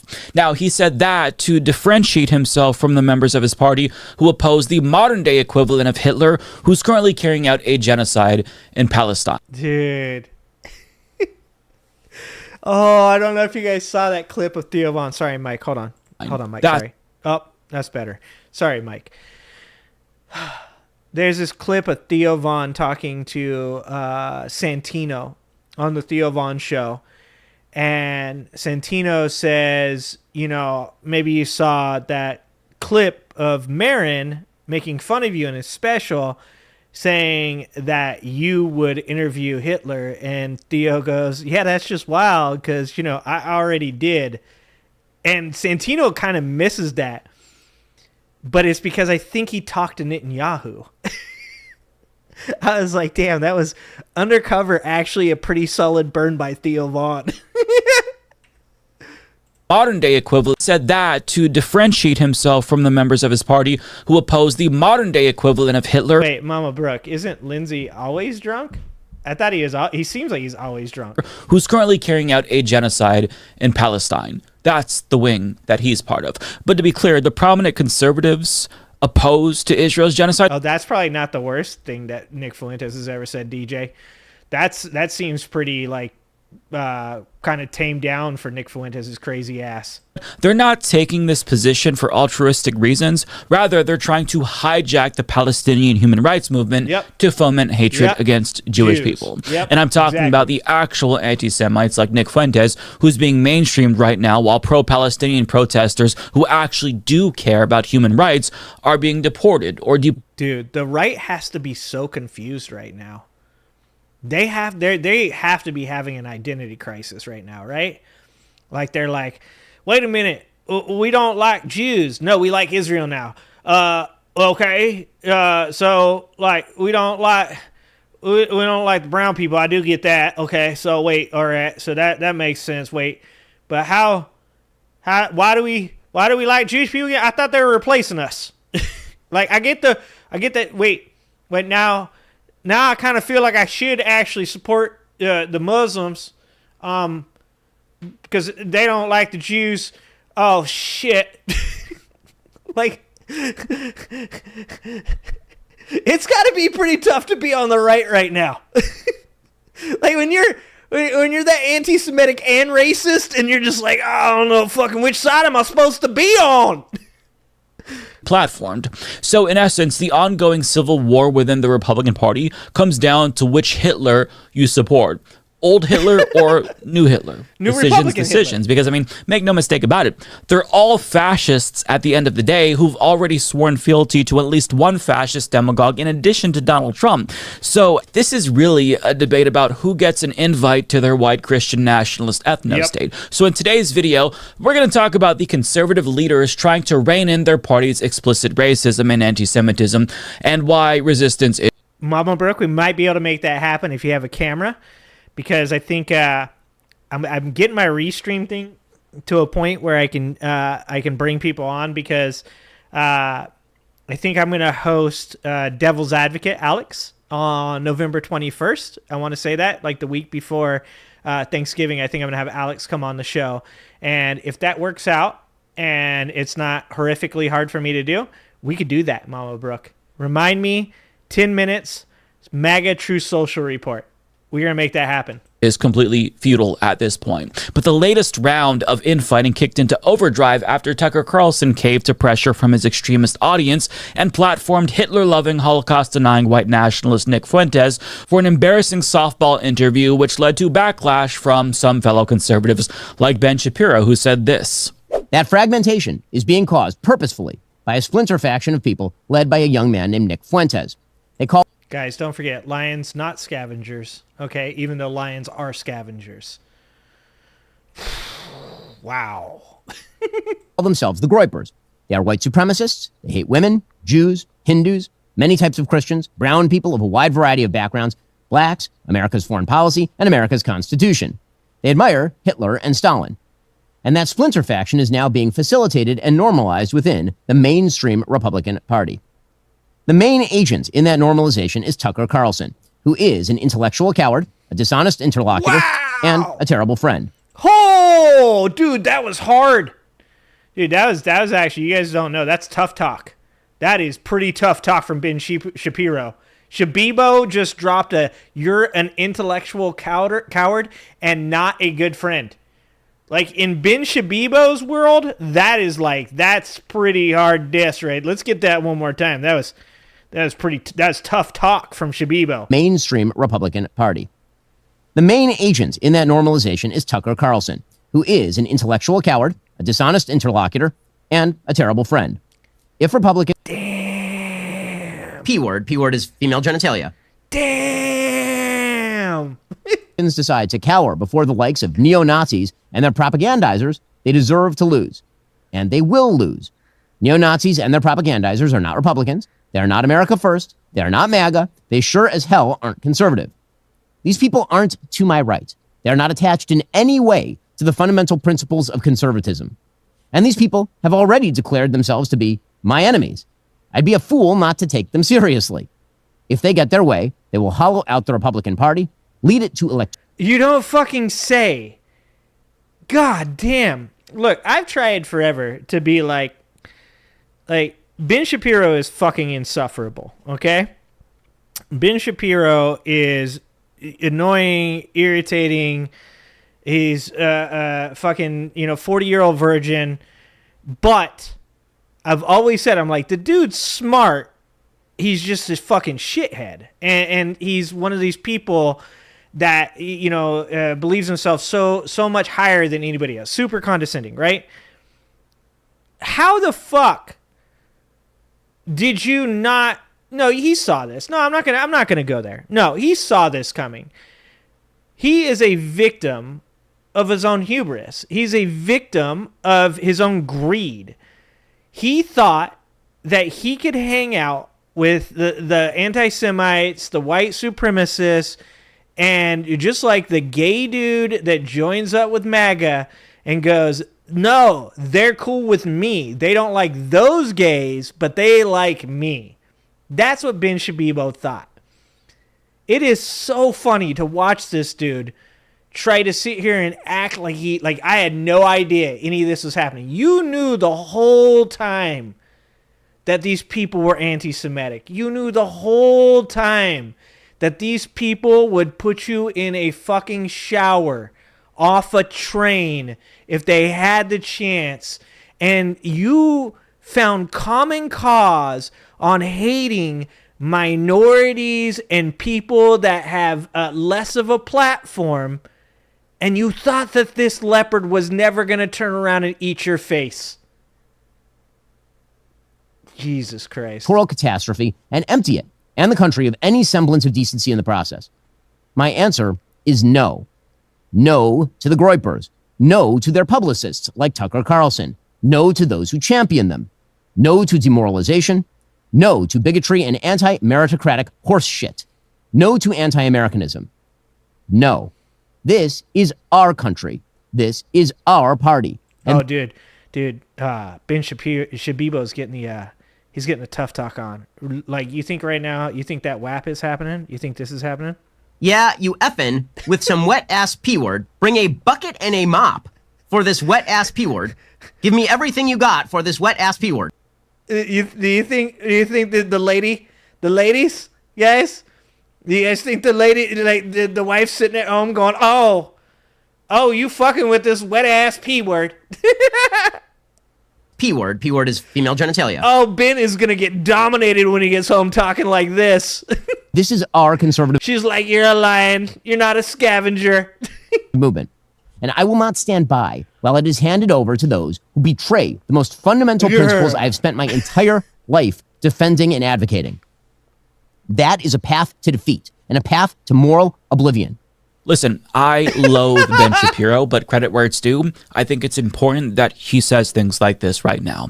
And clearly lines are being drawn, as you can see. But Ben Shapiro isn't the only... Mike is just a better person than I am. Let's admit that. Only one condemning Carlson for what he did. At the Republican Jewish Coalition, Mark Levin made similar comments. For 6 months, I've been fighting these bastards, whether it's Tucker Carlson or whether it's Nick Fuentes, and I've been looking over my shoulder looking for help. And you know what I found? Nothing. Hold on. I know what you found. P word. P word is female genitalia. What do you mean we don't cancel people? We cancel stuff all the damn time. Hitler admirers, Stalin admirers, Jew haters, American haters, Churchill haters. You're damn right we're going to cancel. Dude, did somebody find the actual conservative party? Somebody was like reaching in the back seat for a Snickers after Halloween, and they're like, holy shit, I think I found the conservative party. MAGA must have thrown it in the fucking back. Holy Jesus, where did these people come from? Cancel them and deplatform them. It's called the market system.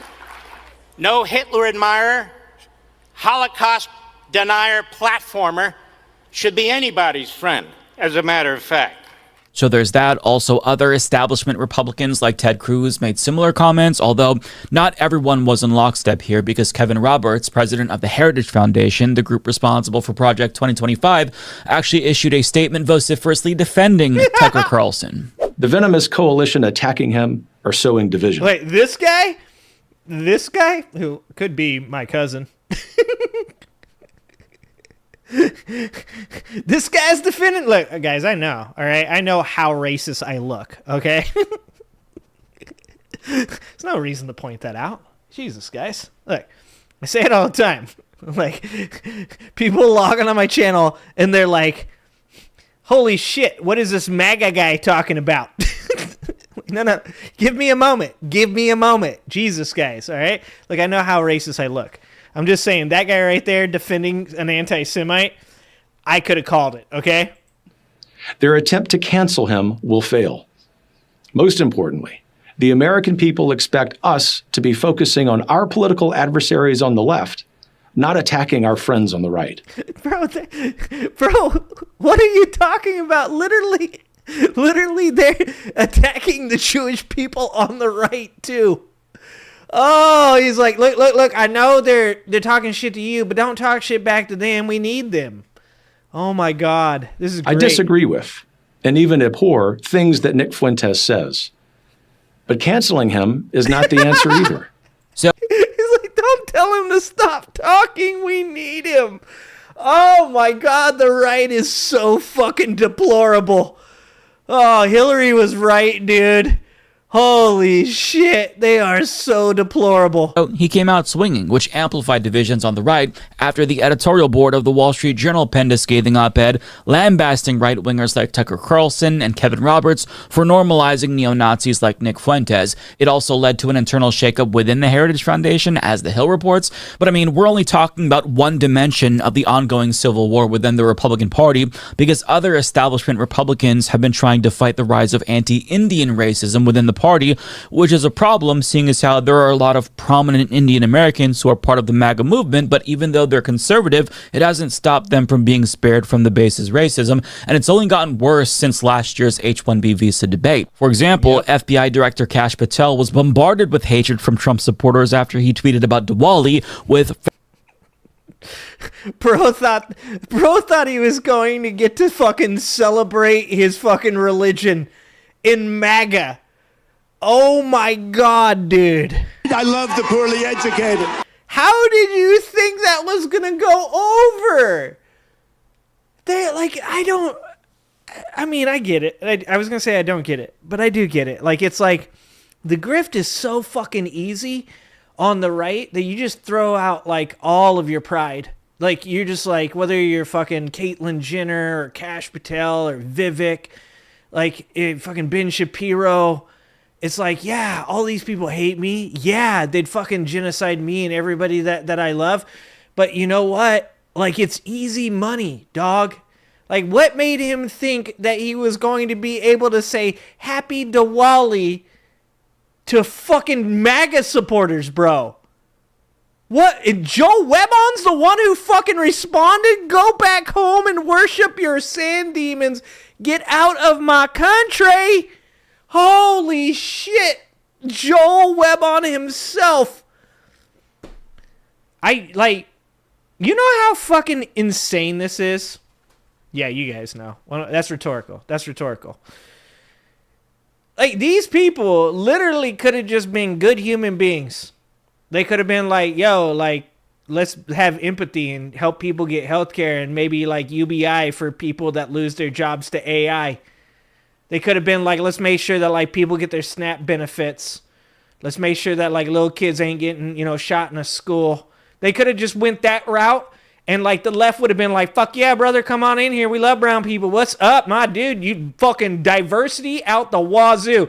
Better not say anything we disagree with, though. No, just kidding. Just lefties, stay. Don't unsubscribe. Y'all be like that sometimes. Y'all do be like that. Okay, stop. But he wouldn't have had to worry about his Diwali tweet. Okay? Would they kick the fucking tent pole out from underneath you if you did have like one disagreement? Probably, but not over Diwali. Okay, people on the left would be like, all of a sudden they'd be fucking wearing like Diwali shirts and shit like that. Wouldn't even know what it means. Don't care. Still celebrating. Love you, brother. What the fuck is wrong with these people? Fascist podcasters like Joel Webben telling him to get out of his country. But Patel isn't alone, because on Halloween, Vivek Ramaswamy put out a wholesome post celebrating Halloween, only to be met with the most vile racism imaginable. These screenshots are just a really small sample of the vitriol that he received, with people telling him, will they be asking for poop as a treat? Yeet the jeet.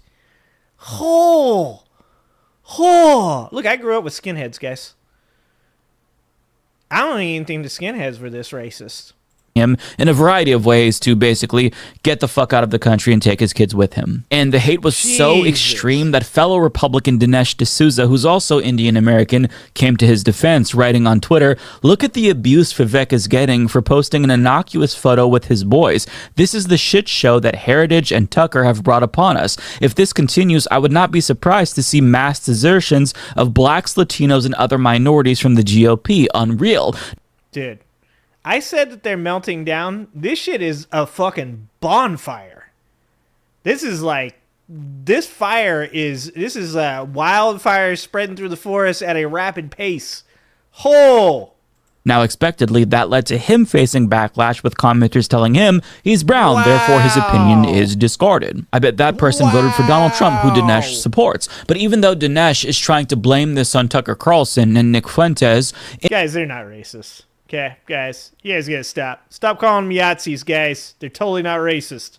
Indian American racism is not a new phenomenon within the Republican Party. Hell, racism specifically directed towards Vivek Ramaswamy himself didn't just start happening after Nick Fuentes went on Tucker Carlson. What was it Ann Coulter said? What did Ann Coulter say? You were like the smartest person on that stage. I mean, I still wouldn't vote for you because, you're brown. Because Vivek tried very hard to convince Republican voters in the GOP primary that he wasn't a threat to them when he was running for president. And it all fell on deaf ears, because even though he was saying everything that they wanted to hear, there was still one major hurdle that he just couldn't overcome. His race, as Ann Coulter put it. Oh, and I agree with many things you said during, in fact, probably more than most other candidates when you were running for president. But I still would not have voted for you because you're an Indian. We'll get back to that. I mean, it really does. Sorry, it's because he was an Indian. Doesn't get any more explicit than that. But now Vivek is running to be governor of Ohio. Look at my African American over here. Look at him. And he's facing more scrutiny over his race and his religion. I mean, just listen to some of the questions that conservative students asked at a recent Turning Point USA event. Jesus Christ is God, and there is no other God. He is part of the Holy Trinity, and any other God is a demon, and it's false. Someone check this kid's fucking hard drive. How can you represent the constituents of Ohio who are 64% Christian if you are not a part of that faith? If you are an Indian, a Hindu, coming from a different culture, different religion... Look at his ass smile. Jesus Christ, man. Pun intended. where is your pride? Like, brother, I'm not even religious and I'm feeling secondhand embarrassment for you. Wow. Coulter dated Dinesh? Is that true, Ditz? Is that true? Oh, shit. And those who founded this country, those who grew this country, built this country, made this country the beautiful thing that it is today, what are you conserving? You are bringing change. I'll be 100% honest with you. Christianity is the one truth. That kid is fucking scary. What's happening, Captain? Christian voices should be the main voice of America, and I want to know basically why you seem to be, and I don't mean... Dude, what is this fucking... She's creepier than he was. What the fuck what was this event that he was at? Was this Turning Point this sketchy? To be horribly offensive, but why you seem to be masquerading as a Christian. You familiar with the Ten Commandments? Shit. You call yourself a Hindu, but you also call yourself Christian. I don't call myself Christian. I call myself a Hindu. I'm not running to be pastor of Ohio. Awkward. I'm running to be governor of Ohio, and I didn't run to be pastor of America. I ran to be president. Bro, you are not going to win the governor of anything with MAGA, bro. You done fucked up, Aaron. You done President fucked of the United up. States of America. Do you think it's inappropriate for someone who's a Hindu to be, say, a U.S. president? No, I think it's... No, well... But isn't Charlie Kirk's organization founded on Christian values as well? And isn't the United States of America also, based on what Protestantism is, it's based on how those values are? But okay. Wouldn't that contradict what your beliefs are? Goddamn. So, needless to say, the Republican Party has a problem with identity politics. And by identity politics, I, of course, mean white identity politics, i.e. race. White males way up. White males have gone through the roof. White males way up. Holy shit. What a shit show. Jesus, man. I watch these videos all the time, and I don't get to see all the fucking nut-like jobs that are going around right now. Wow. Why would you subject yourself to that? Like, all you had to do was be a good person. Like, I'll give a hot take. Hot take here, guys. Hot take. I would think that Vivek, probably not a bad dude. I think that he's probably a guy that likes being around his family. But I think that Vivek's a fucking greedy, selfish, multimillionaire that doesn't want to pay taxes.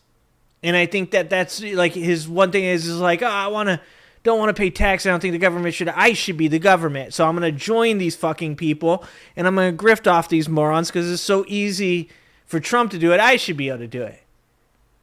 Like, what the fuck, man? Like, you have 2 young kids and everybody you want to support you would like to see you and those 2 young kids kicked out of this country. Meanwhile, there's an entire group of people that you have been fucking rooting against that literally roots for you to have the opportunity to do the things that you want to do. It's so ass backwards. Meanwhile, their president... In Springfield, they're eating the dogs, the people that came in. They're eating the cats. They're eating the pets. Said that about immigrants. Racism. And even though I'm thankful that prominent conservatives are calling it out, I can assure them all that they're not going to be able to control the monsters that they've created. And I want to emphasize the fact that they did indeed create these monsters. Yep. They normalized all kinds of racism and bigotry. Manny, I forgot. Yeah, JD's son's name is Vivek. Holy shit. This is insane. And homophobia and transphobia and later, Bucket. Misogyny. And Nick Fuentes is simply the logical conclusion to their odious ideology. I mean, just 2 weeks ago, Dinesh D'Souza tweeted a comic of a plane with Mamdani's name on it. Bro! What? What? Oh my god! It's brown on brown violence, dude. Flying into a building, saying the difference is this time New York might be asking for it, with the insinuation being... what? The difference is this time New York might be asking for it. Dude, I need to see the comments underneath that post. Oh my God. That's got to be both the left and the right, right? Like the left is going on him because he's just a piece of garbage. But how much you want to make a bet the right did not take that well either? Being obviously that all Muslims are responsible for 9/11. Not to mention, Vivek Ramaswamy has repeatedly called trans people mentally ill and argued that their identity shouldn't be affirmed. And while this in no way justifies or excuses racism towards him and his family, he's experiencing a level of dehumanization comparable to the dehumanization that he promoted against other minorities, namely trans people. And while it's courageous for the likes of Ben Shapiro and Mark Levin to condemn Tucker Carlson for mainstreaming an out and proud white nationalist, they share almost as much culpability as Tucker Carlson, because Ben Shapiro, for example, has spewed the same bigoted rhetoric that he denounced in that video. He famously tweeted that Israelis like to build and Arabs like to bomb crap and live in open sewage. Hashtag settlements rock. He's also conspicuously selective about the anti-Semitism that he does choose to condemn. For example, he hired Candace Owens after she seemingly defended Hitler and only really... Bro, did you guys see Norman Finkelstein went on Candace Owens' show? What is this world we live in? Why is Norman Finkelstein speaking to Candace Owens? I don't give a shit how pro-Palestine you are. Like, to be going on Candace Owens' show is fucking insane. I don't care if she agrees with you on this one subject. I did not watch that interview. I don't think I ever will. But if that shit isn't him just calling out Candace Owens for being literal fucking human garbage the whole goddamn interview, I'm going to be extremely fucking disappointed. started to take issue with her once she started to criticize Israel. He also excused Elon Musk's Hitler salute because Musk took a trip to Israel for damage control after agreeing with a neo-Nazi on Twitter that was promoting the Great Replacement conspiracy theory and specifically named Jewish people in that particular tweet. So this is why Ben Shapiro's condemnation rings hollow. Not to mention, he mainstreamed Matt Walsh, a self-proclaimed theocratic fascist who's a neo-Nazi for all intents and purposes, just as bad as Nick Fuentes. The only difference between Matt Walsh and Nick Fuentes is that Nick Fuentes is more honest and explicit about his Nazi viewpoints, whereas Matt Walsh is actually much more out with it now. Like his recent post about Zohran Mamdani is just straight up racism, and he just like says it. He doesn't give a fuck. It's crazy. Walsh hides it a little better. As for Mark Levin, it's especially ironic for him of all people to sound the alarm, given how he bears responsibility for Nick Fuentes' radicalization. I mean, let's hear it straight from the horse's mouth. You listen to Mark Levin every day? In high school, yes. Holy I was a fan. shit. But I'll never forget one show. He goes live and he says, America's becoming a majority non-white country. Does anybody think that's a good idea? And I was thinking to myself, yeah, that actually doesn't sound so good. I didn't really even think that America's becoming majority minority like that. Wait, so you were radicalized on race by Mark Levin? Yes. Are you making that up? That's a real story. Amazing. Mm-hmm. He said amazing. He said amazing. Oh, guys. I mean, look. Watching the fall of MAGA, it has its dubs, okay? And then just watching the death of intellectualism and the rise of the grift and how painful all this shit is, like, it's not that much fun. He planted the seed at least. Yeah. So you see, even though I guess I'm fucking good on Mike for making this video. This is really well done. Good on Mike, because it's so hard to talk about what he's talking about right now.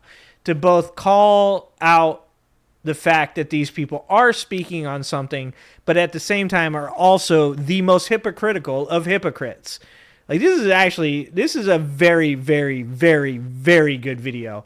Mike did a great job on this video. Thankful in a way that there's finally this concerted effort among the right to curb the open racism within the Republican Party.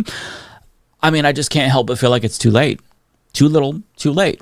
You simply can't put the genie back in the bottle. Yep. And the reason why it's not going to work and why their viewers aren't going to listen to them is because the modern day conservative movement is built on a foundation of hatred. Trump just... Yeah, and fear. It's anger, hate, fear, vitriol.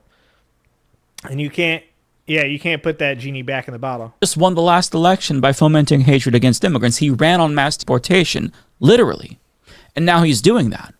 The Republican Party spent the last 5 years calling all LGBTQ plus people groomers. The party is currently trying to gut the Voting Rights Act so that way they can disenfranchise black people in the South again and bring back the Jim Crow status quo. So, I mean, I don't understand why they're so surprised that the conservative base took their ideology to its logical conclusion. Like, yeah. Why would they bite their tongues when it comes to Jewish people and Indian Americans when they've been taught that it's okay to openly hate immigrants and Muslims and queer people? It doesn't make sense to them because if you're a bigoted Tucker Carlson viewer or Ben Shapiro viewer for that matter, it seems arbitrary to draw certain lines or make exceptions for some minorities.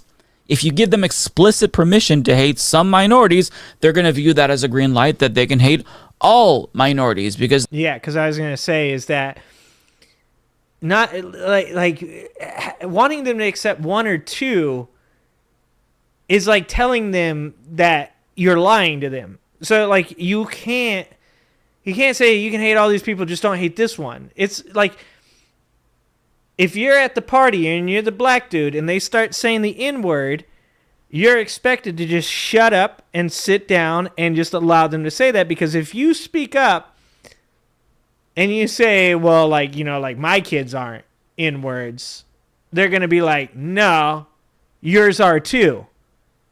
Like that, like you can't create this type of hate for people and then be like, but not for these ones.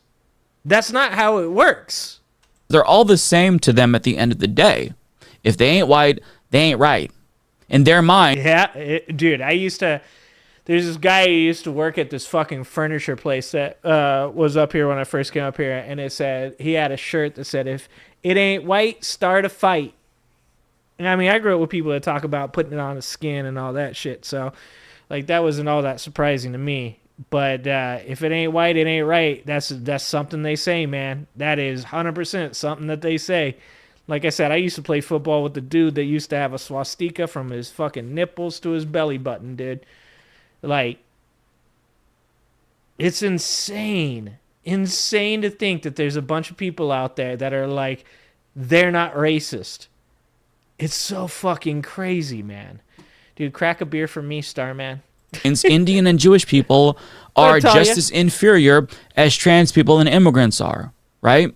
And that's why the condemnations of Tucker Carlson haven't resonated with their audiences, because it's ideologically inconsistent and feels arbitrary.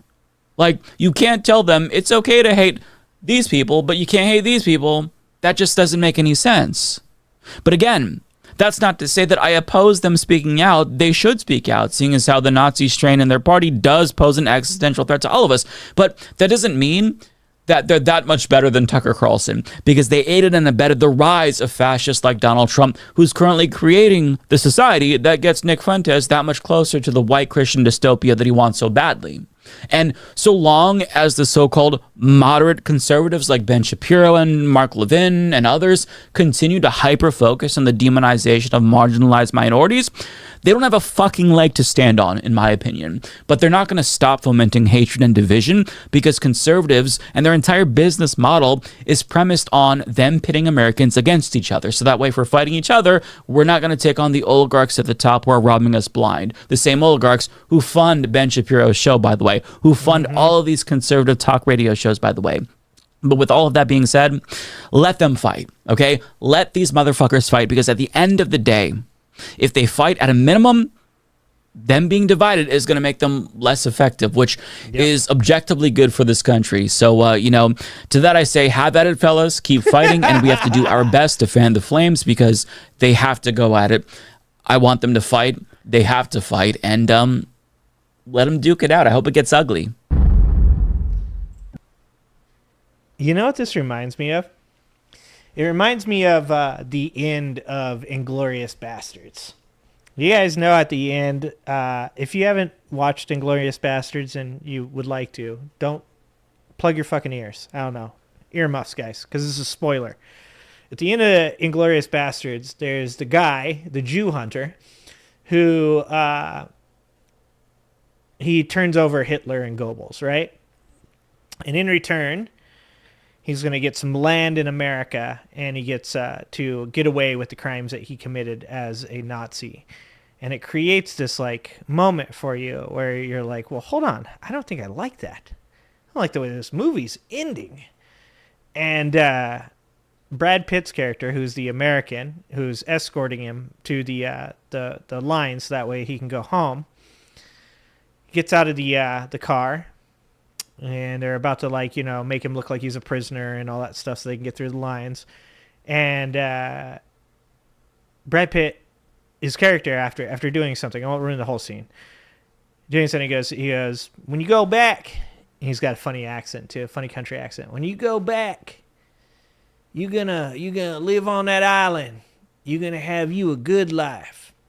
He's like, yes. And he's like, you gonna take off that uniform? You gonna take off that Nazi uniform? And the guy's like, well, yeah. And he's like, that ain't gonna work for me. And he tackles him, and he fucking draws a swastika in his forehead. And when I think about Ben Shapiro, and I think about Levin there attempting to wake up the rest of their party to the fact that these people are racist and how that's actually a good thing for society, I think you still gotta bear that mark. I think you get to live, and you get to be the person that goes and lives somewhere where we don't have to listen or see you or hear some shit from you. But we're all going to still know you are a Nazi. That's appropriate. Got some other stuff. Yep, tattoo on the forehead. Yep.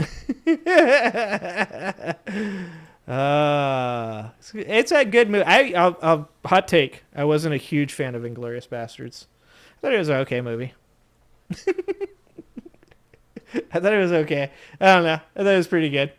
I like thinking about movies afterwards. I like thinking about movies like when they're done. I'm a big fan of like movies that make me think about things. So I liked thinking about that movie afterwards. So it was a pretty good movie, but I think a lot of other people kind of talked it up, and I was like, it's an okay movie. I just lost like 30 subscribers for that. All right.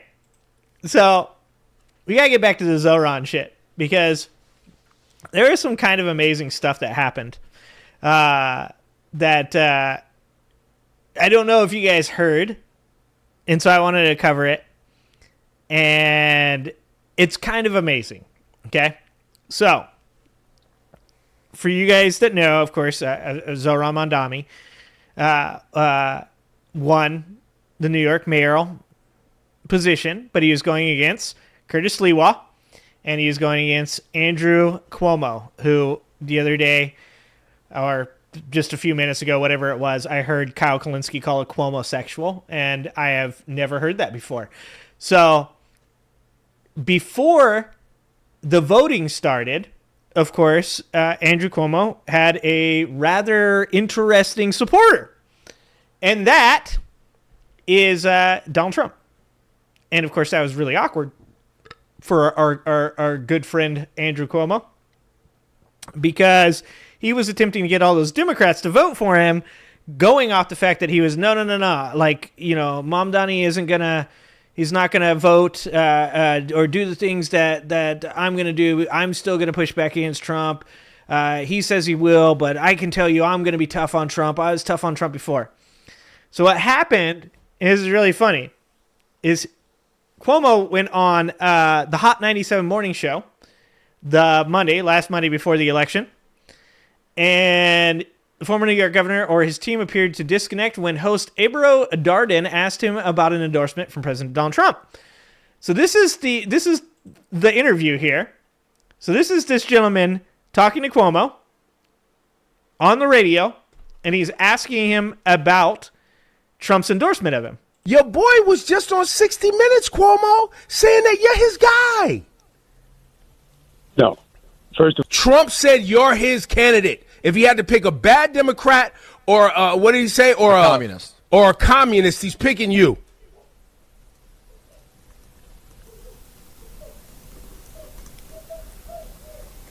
Hello?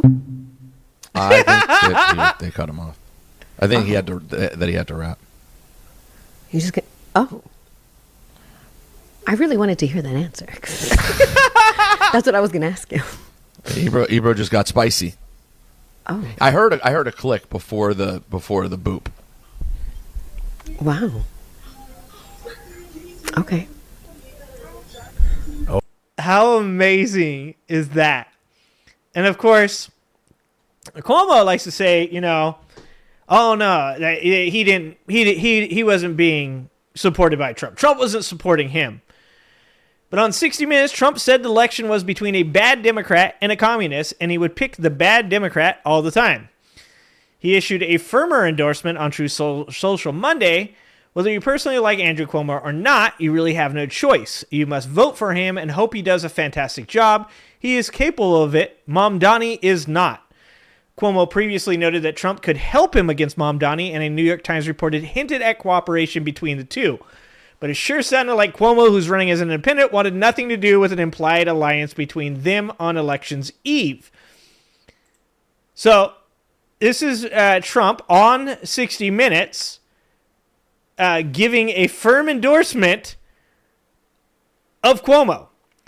President Donald Trump has threatened to withhold federal funding from New York City in a last-ditch effort to drive the city's voters to former New York Governor Andrew Cuomo and prevent Zohran Mamdani from winning Tuesday's election. Trump wrote in a social media post, "It is highly unlikely he will allow the city to receive federal funding beyond the very minimum as required if voters elect Mamdani, the Democratic nominee for mayor, while advocating for Cuomo, who is running as an independent." The statement marked a more forceful endorsement of Cuomo by Trump, who said in a 60 Minutes interview on Sunday he would like to see Cuomo defeat Mamdani. He said, whether you personally like Andrew Cuomo or not, you really have no choice. You must vote for him and hope he does a fantastic job. He is capable of it. Mamdani is not. Trump also urged people not to vote for Sliwa, the Republican candidate in the race, arguing that it amounted to supporting Mamdani. Trump, who praised Cuomo's record of success, I think he was talking about his essay record. I think that's Donald Trump was like, he's grabbed a lot of pussies, so many. He grabs them all the time. He's really good at it, 100% right. They let him do it because he's a star. Offered his most unequivocal backing for the former governor in the final race's hours. His complimentary posture towards Cuomo marks a shift from the 60 Minutes interview in which he framed the race as a choice between a bad Democrat and a communist. Cuomo sought to distance himself from Trump's backhanded commendation while campaigning on Monday, repeatedly insisting to reporters that Trump did not endorse him. Congratulations to Andrew Cuomo, Mamdani posted. I know how hard you work for this. Referring to the Trump support. Cuomo has sought to position his campaign to win the support of Trump supporters in New York City. He privately told donors in August he's counting on Trump to tell voters to support him over Sliwa as part of their shared goal of defeating Mamdani. The New York Times reported in August that Trump and Cuomo discussed the mayoral race in a phone call. It's not immediately clear the extent to which Trump could hamstring New York City's funding if he does withhold federal dollars, but over $100 billion in federal funding flows through New York City via state and city allocations, as well as disbursements to healthcare providers and other public entities. So here's the funny thing about this. First of all, Trump's going to have a hard time withholding any type of federal funding at all from any of these states. And we've already seen that. You're just going to get yourself sued. But the fact that he literally was like, don't vote for the Republican. What is it like to be Curtis Sliwa? All right? What is it like? Donald Trump, obviously, you're not going to win as a Republican, right? But he could have at least, fucking thrown the dude a bone. And Andrew Cuomo's done. Tell me he's done, right? Like, there's nowhere to go from here, right? What he goes on Newsmax, right? That's where we go from here. We go to Newsmax. We hang out with their brother. We talk a bunch of shit about the Democrats. Like, that's what he does from that point, right? That's the only thing that I can possibly think of. Andrew Cuomo is done, and that is a good thing. But you know who's not done? watched that debate between Sliwa, Mamdani, and Cuomo. And I walked away from that saying to myself, Curtis Sliwa, definitely a bit racist. Okay, I've seen the video. I did a video, actually, on Sliwa where he was in an interview with a Fox reporter, and some dude was walking past and he started yelling something, and a bunch of the Guardian Angels jumped on dude, and Sliwa claimed that he was a shoplifter that they had detained. He was an immigrant shoplifter. It turned out it was just some brown dude that was drunk and was telling these people to get the fuck out of his way, and they tackled him and they citizen arrest him. So, look, well aware of Sliwa's issues, all right? But there was, first of all, kind of amusing guy, right? Every fucking time somebody would ask him a question, he would start by telling you about the time in 94 where he was shot in the back of a yellow cab by John Gotti. Every answer started with that, okay? So, I'm not going to say dude was not kind of funny. And him talking shit to Cuomo was kind of also on point as well and kind of amazing. But I have to say, there was a couple things that Sliwa said that I was like, you know what? Kind of checks out. He started talking about using abandoned buildings to house homeless people. He talked about going after pimps and johns instead of going after prostitutes. His answer to every single question did end with, we need more police, which I think is kind of not going to help. But end of the day, all right, I actually left the debate thinking to myself, if this was Cuomo versus Sliwa, I actually think I might vote for the fucking racist guy. How crazy? How crazy is that? That's how bad Cuomo was. So anyways, in my travails through the internets, I found this article, what Curtis Sliwa told Zohran Mamdani on election night. And I thought, okay, this will be wholesome, right? This will be wholesome. I thought, probably not something I'm going to cover on the channel. Probably just wholesome, right? He probably told him, good job, man. Good luck out there. Watch out for my guardian angels. They might tackle you and think you're an immigrant. You will be arrested while being brown. But this article actually turned out to be kind of awesome, so I want to share this with you guys. A few minutes after Republican mayoral candidate Curtis Sliwa gave his concession speech on Tuesday night, he called Mayor-elect Zohran Mamdani.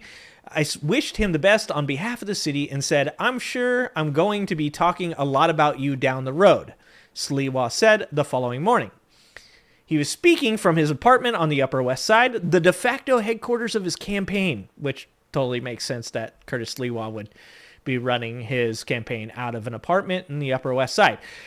I thought he'd be running out of a bat cave. But anyways, after catching up on some sleep, he called volunteers and staffers to thank them for working through an election that elevated Sliwa to the highest station of his 5 decades in public life, as the heel for both the Republican establishment and the old guard Democrats who hoped that Andrew Cuomo could defeat Mamdani in the general election, despite an embarrassing Democratic primary loss in June. Despite reported job offers in the Trump administration and cash offers for as much as $10 million that Sliwa said he was offered to drop out, he refused to throw down his beret. So, Sliwa turned down a position allegedly in the Trump administration and also allegedly turned down $10 million. I'm not saying the guy's a good dude, but I am saying that's pretty fucking nuts, all right? He said, I prove I don't move.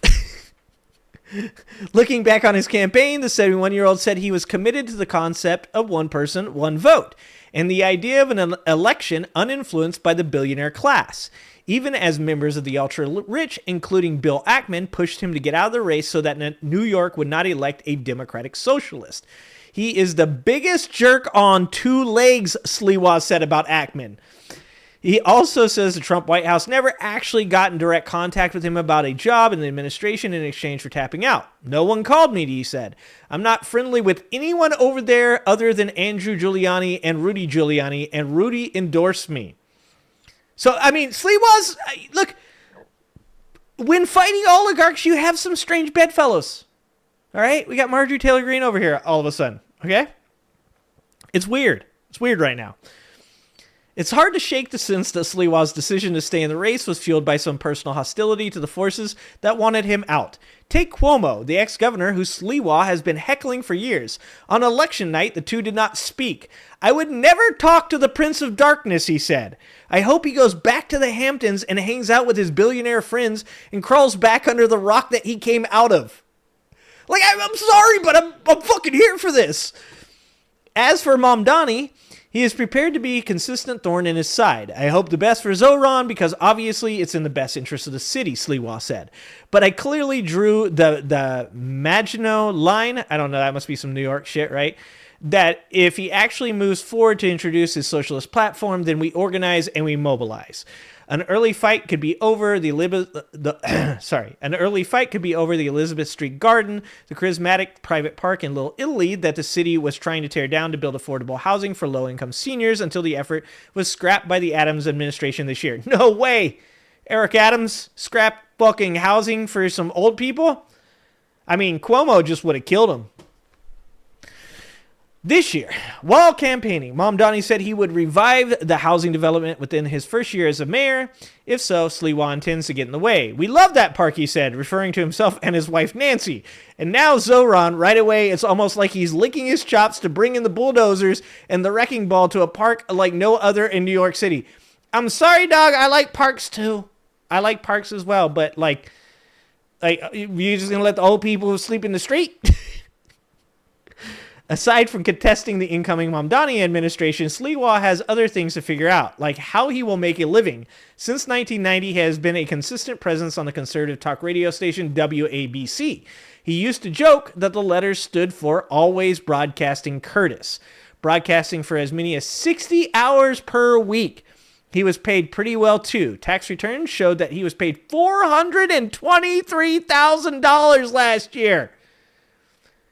I will never be heard on WABC again. I will never walk through those doors, he said. Sliwa's old boss, the billionaire WABC owner John Katsamatidis, that's a weird-ass last name, was among the billionaires pushing for him to drop out to improve Cuomo's chances. They began this dropout syndrome, he says, and so 35 years of employment have come to an end as rumors spread of Cuomo having a show at WABC. In the interim, Sliwa says he will be okay. My wife is an attorney. She's been able to keep us afloat. I take life day to day, he says. He finds inspiration in his favorite music, EDM. Our favorite song, both she and I, is the song Greatest Day of My Life by Bunt. Because I'm alive, I shouldn't be on multiple occasions. I'm the luckiest man alive, no doubt about it. Because if you thought that article wasn't going to end with Curtis Sliwa telling you that he had been shot by John Gotti. Oh, you were. That is so fucking Curtis Sliwa, dude. Look, I'm like I said, I know who dude is, but dude's standing on business. The dude was like, I got paid $423,000 last year, and I'm quitting my fucking job. Fuck this guy. Yeah, you know, I'm not saying we could be friends. I'm not saying that I have any support for him, even if he likes EDM. Which is not what I would have guessed. If you would have told me that Curtis Sliwa was into EDM, I would not have guessed that. I wouldn't have guessed that. I would have said maybe old jazz. Maybe some blues.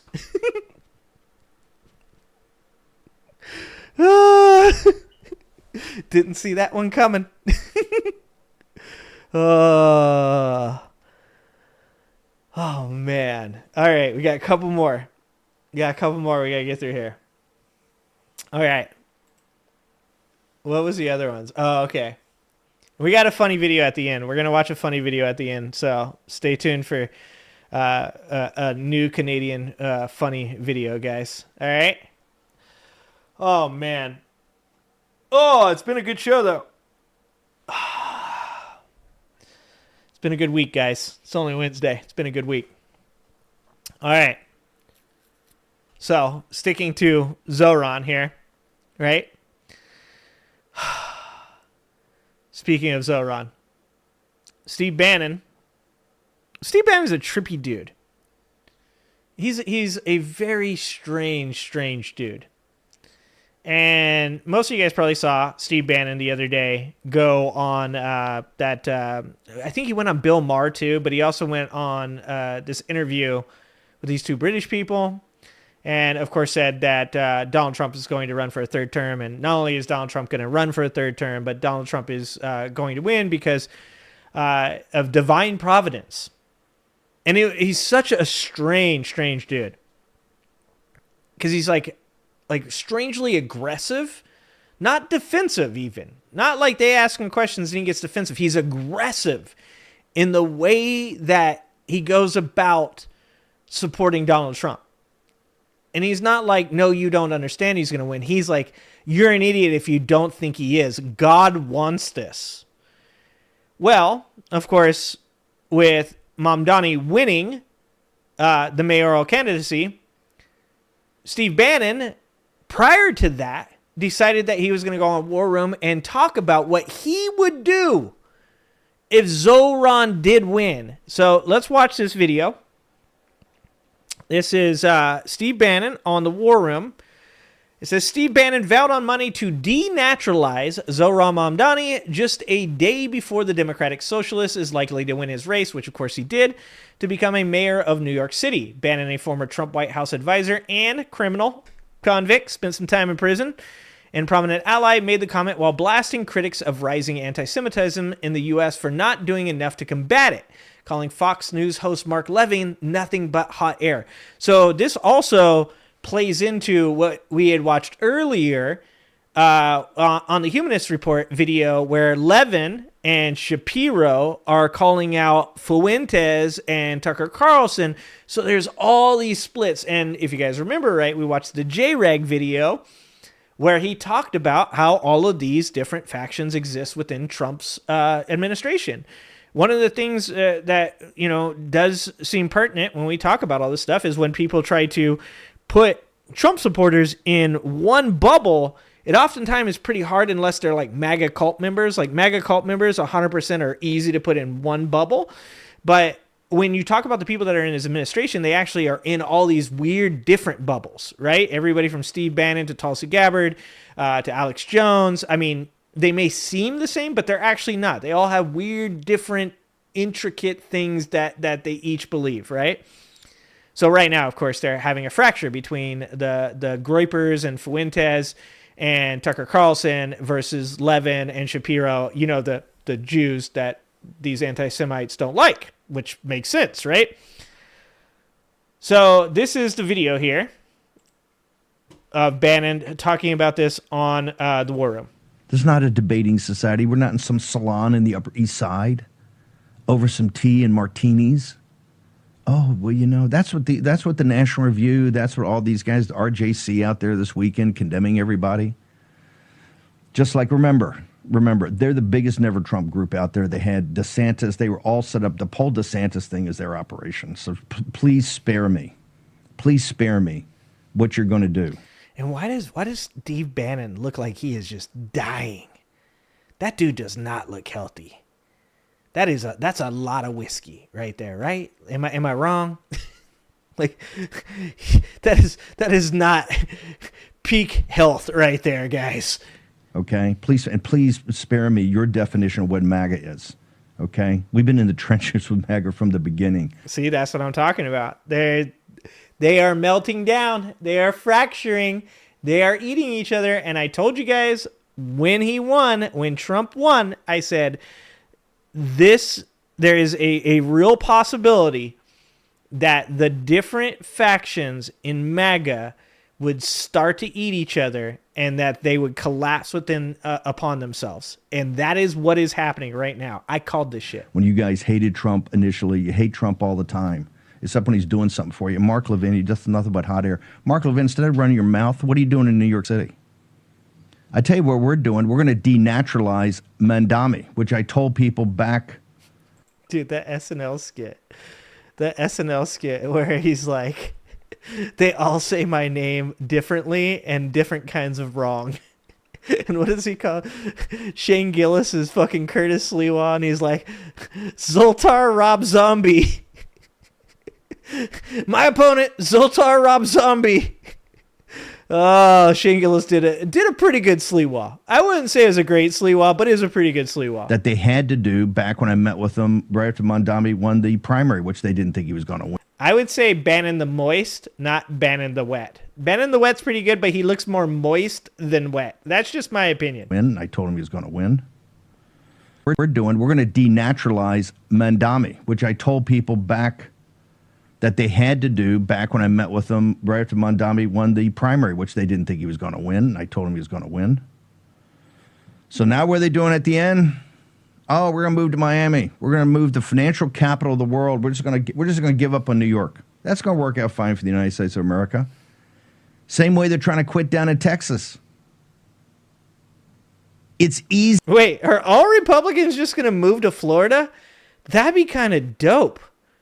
Not gonna lie, guys. Actually, pretty base fucking plan. Let's encourage this, guys. Can we?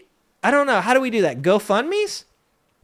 We could GoFundMe getting conservatives moved to Florida, and then once we get them all in Florida, we just build a wall. Like I bet they would build the wall. I bet you don't even need to build the wall. You just get them in Florida. And then like drop some pamphlets about building a wall, and I bet you they just build that wall themselves. Easy to surrender.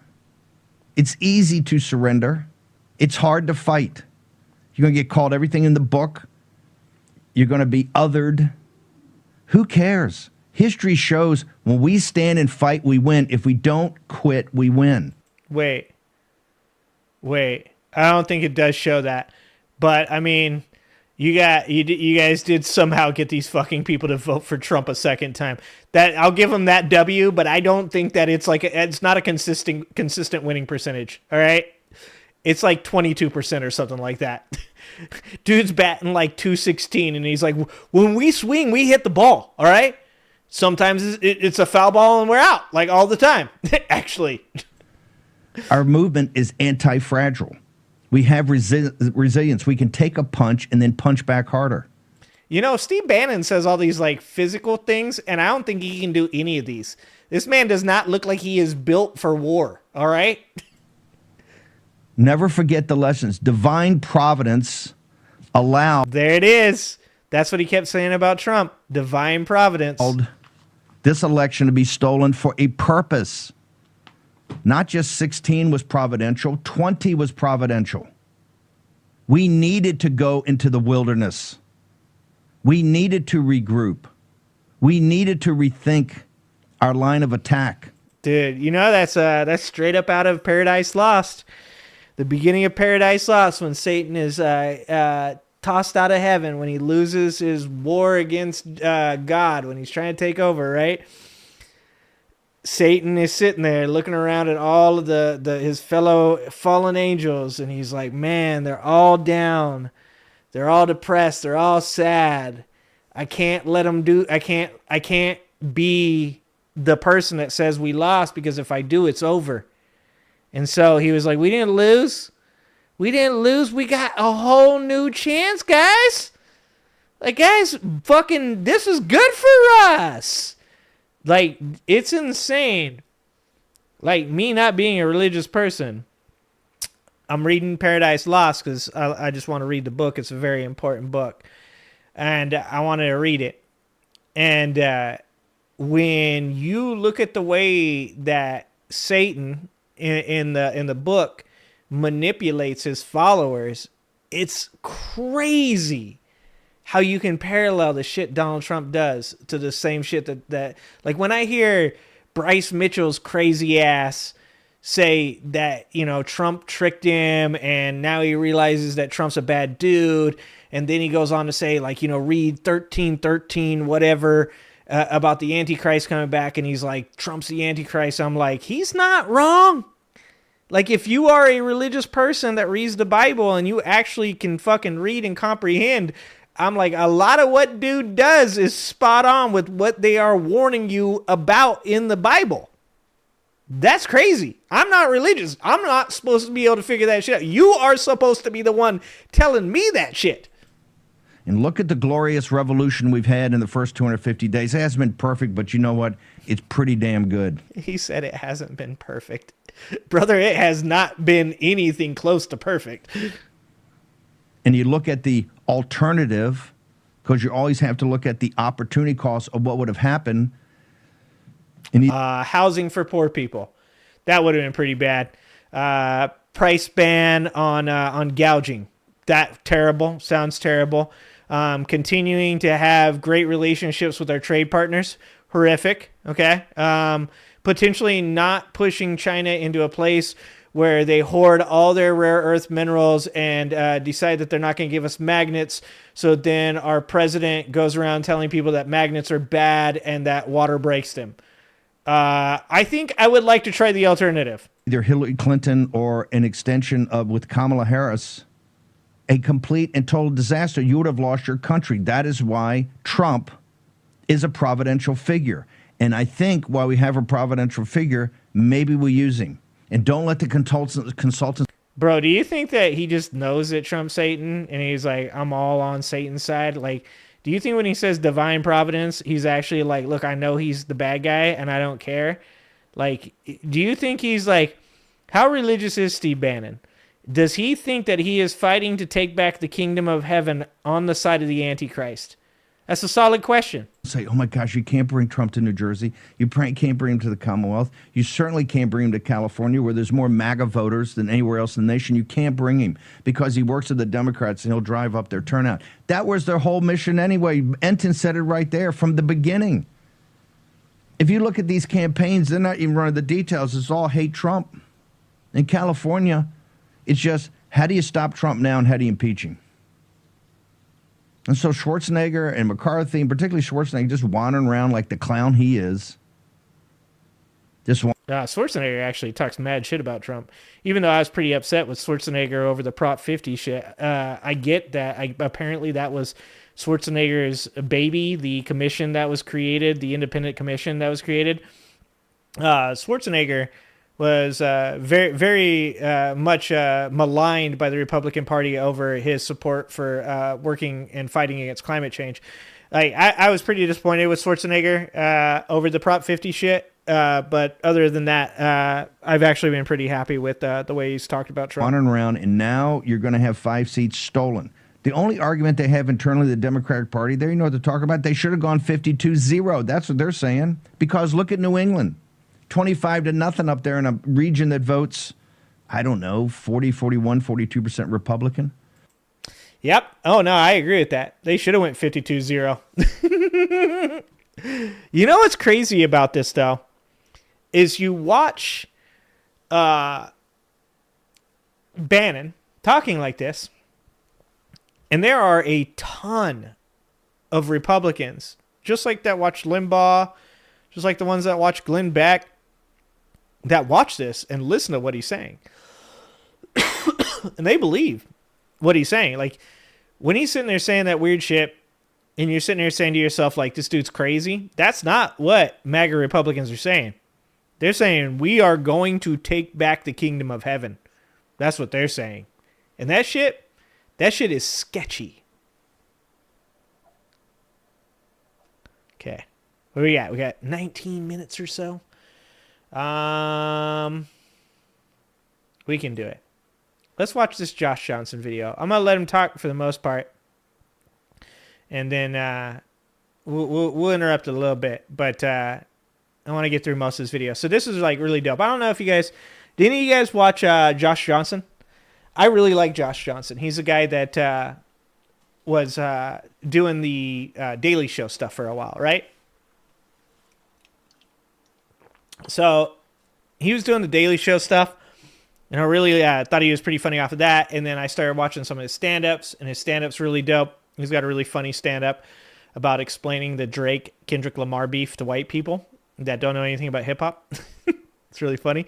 But he was talking about Zohran Mamdani winning and why he won. And I thought it was pretty good, so I want to show it to you guys.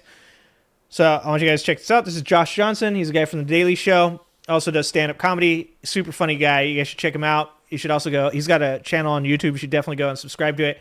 But this is him talking about Zohran Mamdani winning the election and why he won the election.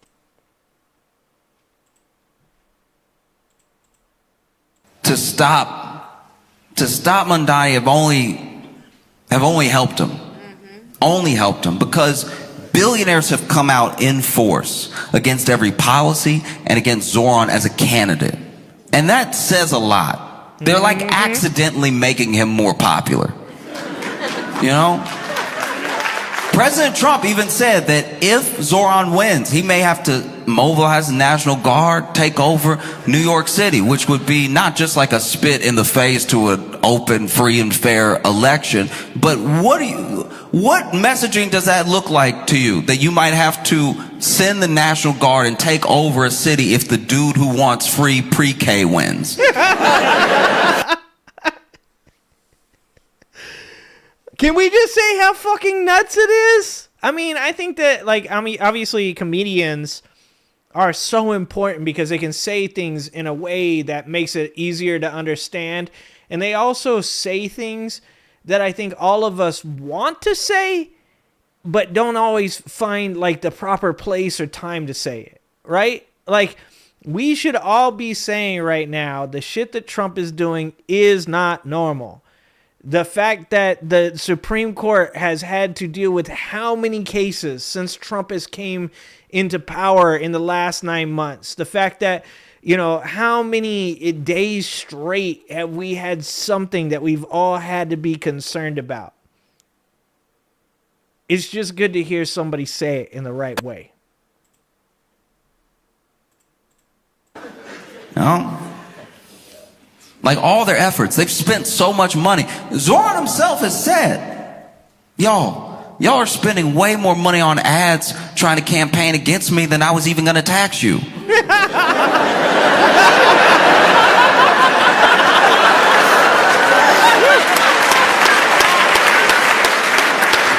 don't want it that bad, and why don't you want it that bad? That's crazy. There's something happening here, and I think that's why it's got so much tension across the nation. I think that, America's very good at telling a story, and America is a salesman unto itself. It's like a salesman of a dream and of an idea, and people, one of the things that Trump and other people have said about Zohran is that he's a communist. He says he's a socialist, but he's a communist. And maybe that would have worked 20 years ago. That might have worked. But we are a capitalist country. We all live in capitalism. And it's going poorly enough for enough people that they're willing to try anything.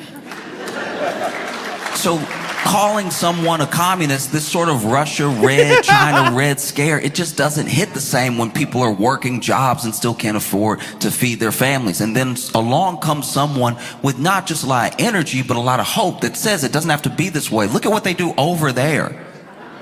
If we just did what they do over there, we'd be able to have more things for us, which is our money anyway. A lot of people have this misconception that the money that a corporation makes is all theirs and was all earned. But they got that money from how much they pay their workers, how much they actually provide for their consumers. And you see that when left up to their own devices, they skimp on, let's say it's just food, they skimp on ingredients, they skimp on workers, they skimp on. And then one day when they have $1 billion valuation, we look at them as if to tax them would be taking their $1 billion instead of just taking back what is owed to the people that made them great, And so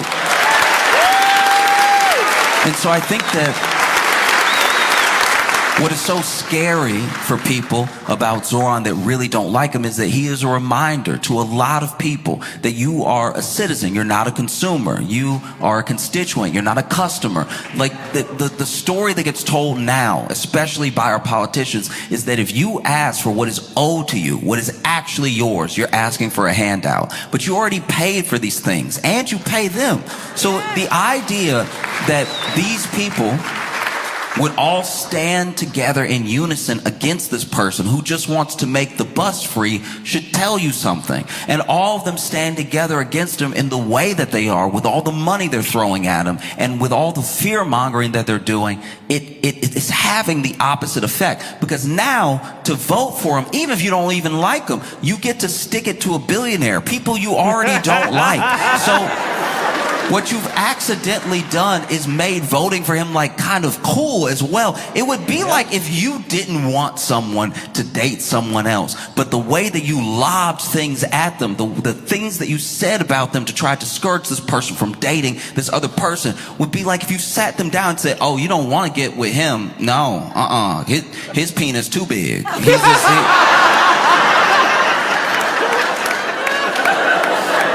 You don't even want those problems. You don't.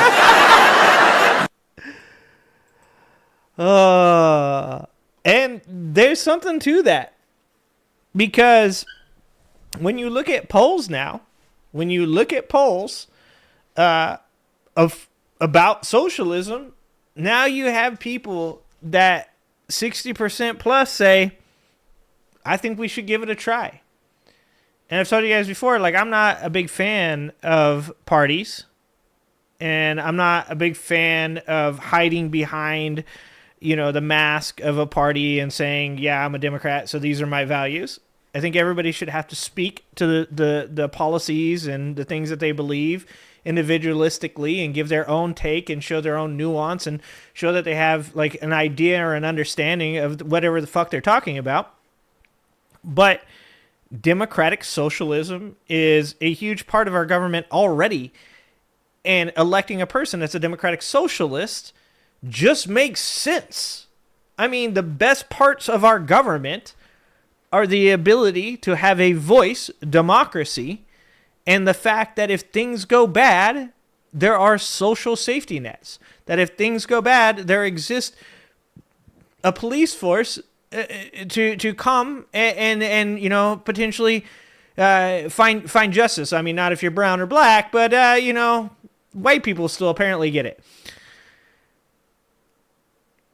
The fact that they have convinced people that a man that's a democratic socialist is going to do 9/11 Part 2 whilst existing within a system that is doing as well as it is now, for the most part because of democratic socialist policy, is insane.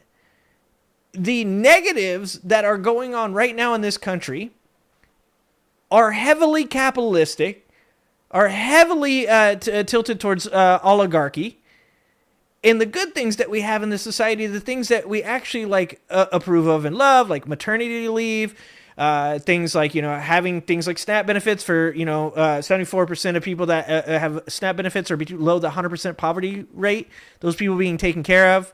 The little bit of Obamacare that we wish was universal single payer health care. Like, all of those things only exist because of democratic socialism. They do not exist because a bunch of billionaire oligarchs felt like, one day they're like, let's give them something. Let's give them something. Let's hook them up. No, those are all hard-fought wins from people that push democratic socialism. And it's fucking insane that people have voted against their interests for this long and have been convinced for this long that oligarchs will eventually trickle down their wealth to them. But it does feel good to know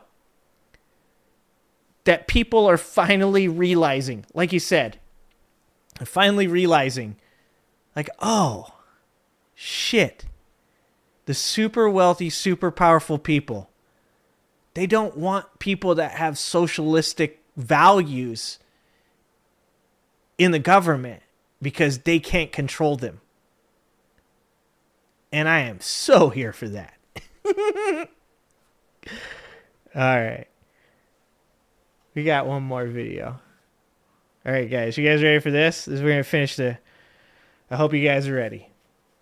We're going to finish this video or this stream the way we've been finishing a lot of them.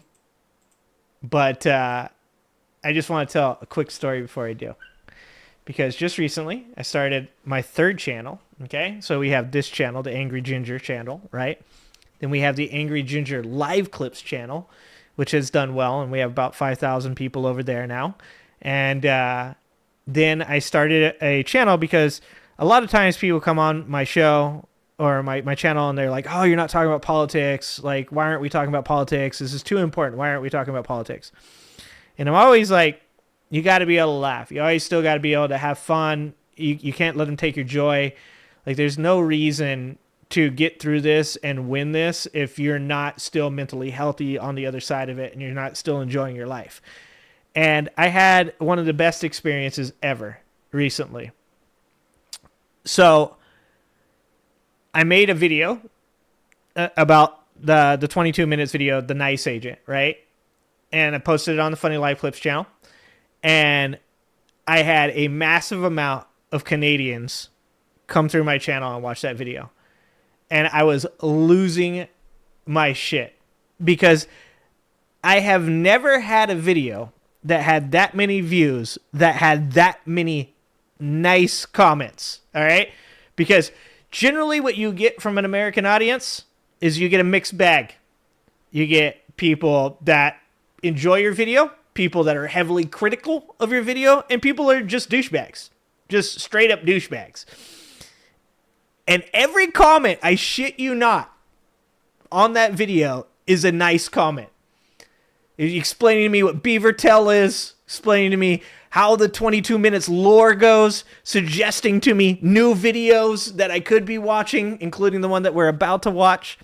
And I'm going to just tell you guys this, chat, okay? You guys need to get your shit together. These people are really nice. And you guys are good people. But I don't go look at the comments on this video. It's right here. I'm gonna can I pop this open? I can. Okay. I'm gonna get this video and I'm gonna link it to you guys. And at one point I want you guys to go look. So, that's me. No, don't talk, dude. I don't want to hear my own voice. Not into that. Okay, so I'm gonna put this in chat. You guys go look at these comments. And you guys need to go tell these Canadian people how cool they are. Because they are the nicest people that I have ever... Okay, you guys are great too. Don't get your feelings hurt. The comments on this video are obscenely funny. They're just the nicest comments. So anyways, this is the video. It's another 22 minutes video. I know all the lore now. That this used to be a channel that was called... An hour is 7 days. So it's called An Hour is 22 Minutes. And it's sketch comedy. I believe one of the guys that was in the Nice Agent video is called Trent McClellan, I want to say his name is. There's another guy that did like Jordan Klepper style interviews with Americans. I'm blanking right now on what his name was, like Rich Mercer or something like that, Richie Mercer. But it was amazing. So I wanted to watch this video. Somebody suggested doing this video. And I want to do it with you guys. Watch it with you guys. It's called Pot at the Canadian Border from 22 minutes. And apparently the Nice Agent video blew up, went viral, period, for the 22 minutes channel. And they're really happy about it. And even the guy put out like a thank you video to talk about it. Maybe we'll watch that video some other time. But this week we're going to watch a couple of these videos because I thought they were awesome. And shout out to all the Canadians out there. You guys are super dope, and I just want to be like you guys when I grow up. So here's the video. Even though cannabis is legal in Canada, if you're carrying pot when you enter the country, you must declare it at the border. Otherwise, you may face arrest and possibly criminal prosecution.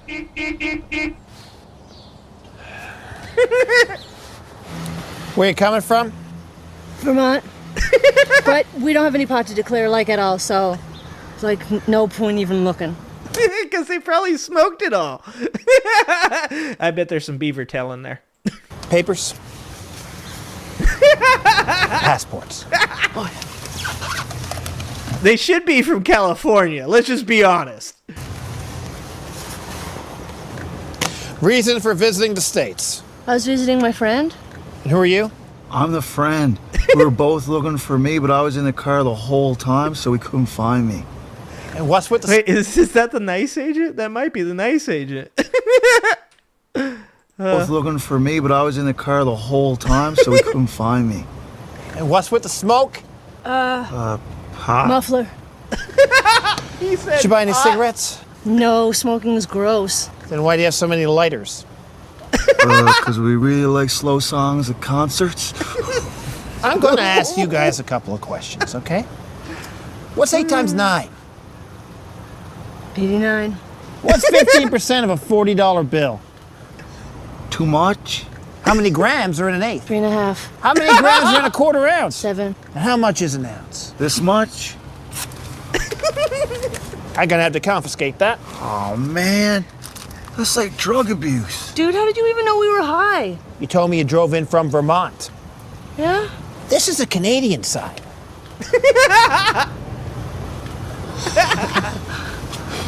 Weed is legal in Canada, so you really don't have any good reason to leave.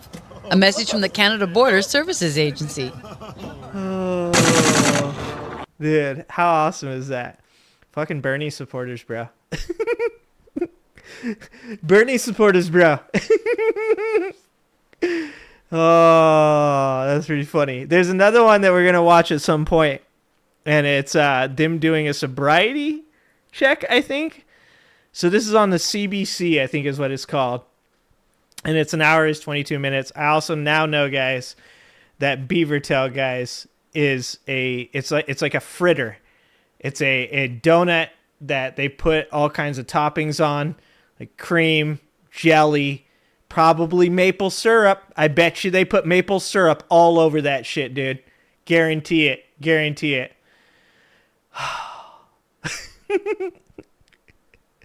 Pretty amazing. Pretty amazing. So anyway, shout out to Canada. Shout out to all the Canadians that made that video go viral.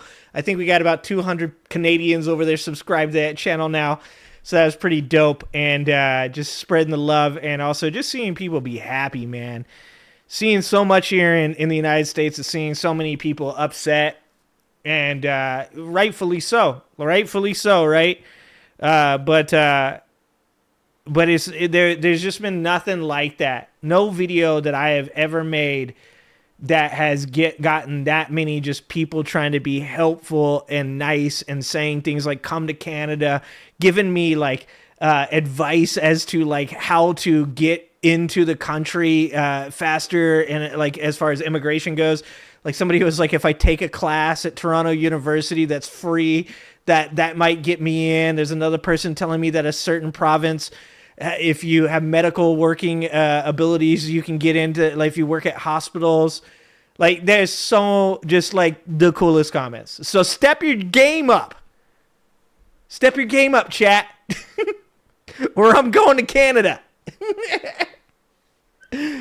All right. It's been a good week. It has been a good week, guys. It really has. And a lot of W's. It's only Wednesday. We still got a few days to go.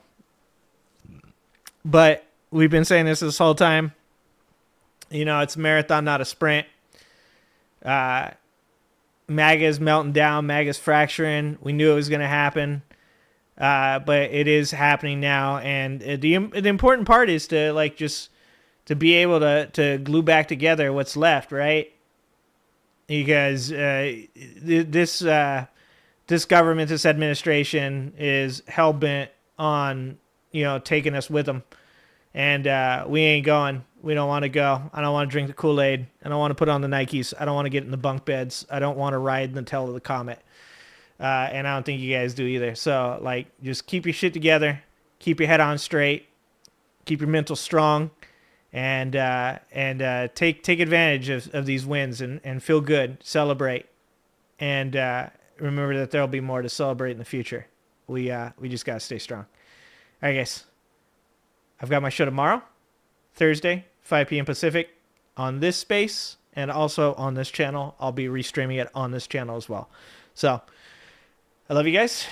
I appreciate you guys. And I hope to see that you guys are acting more like the Canadians next time.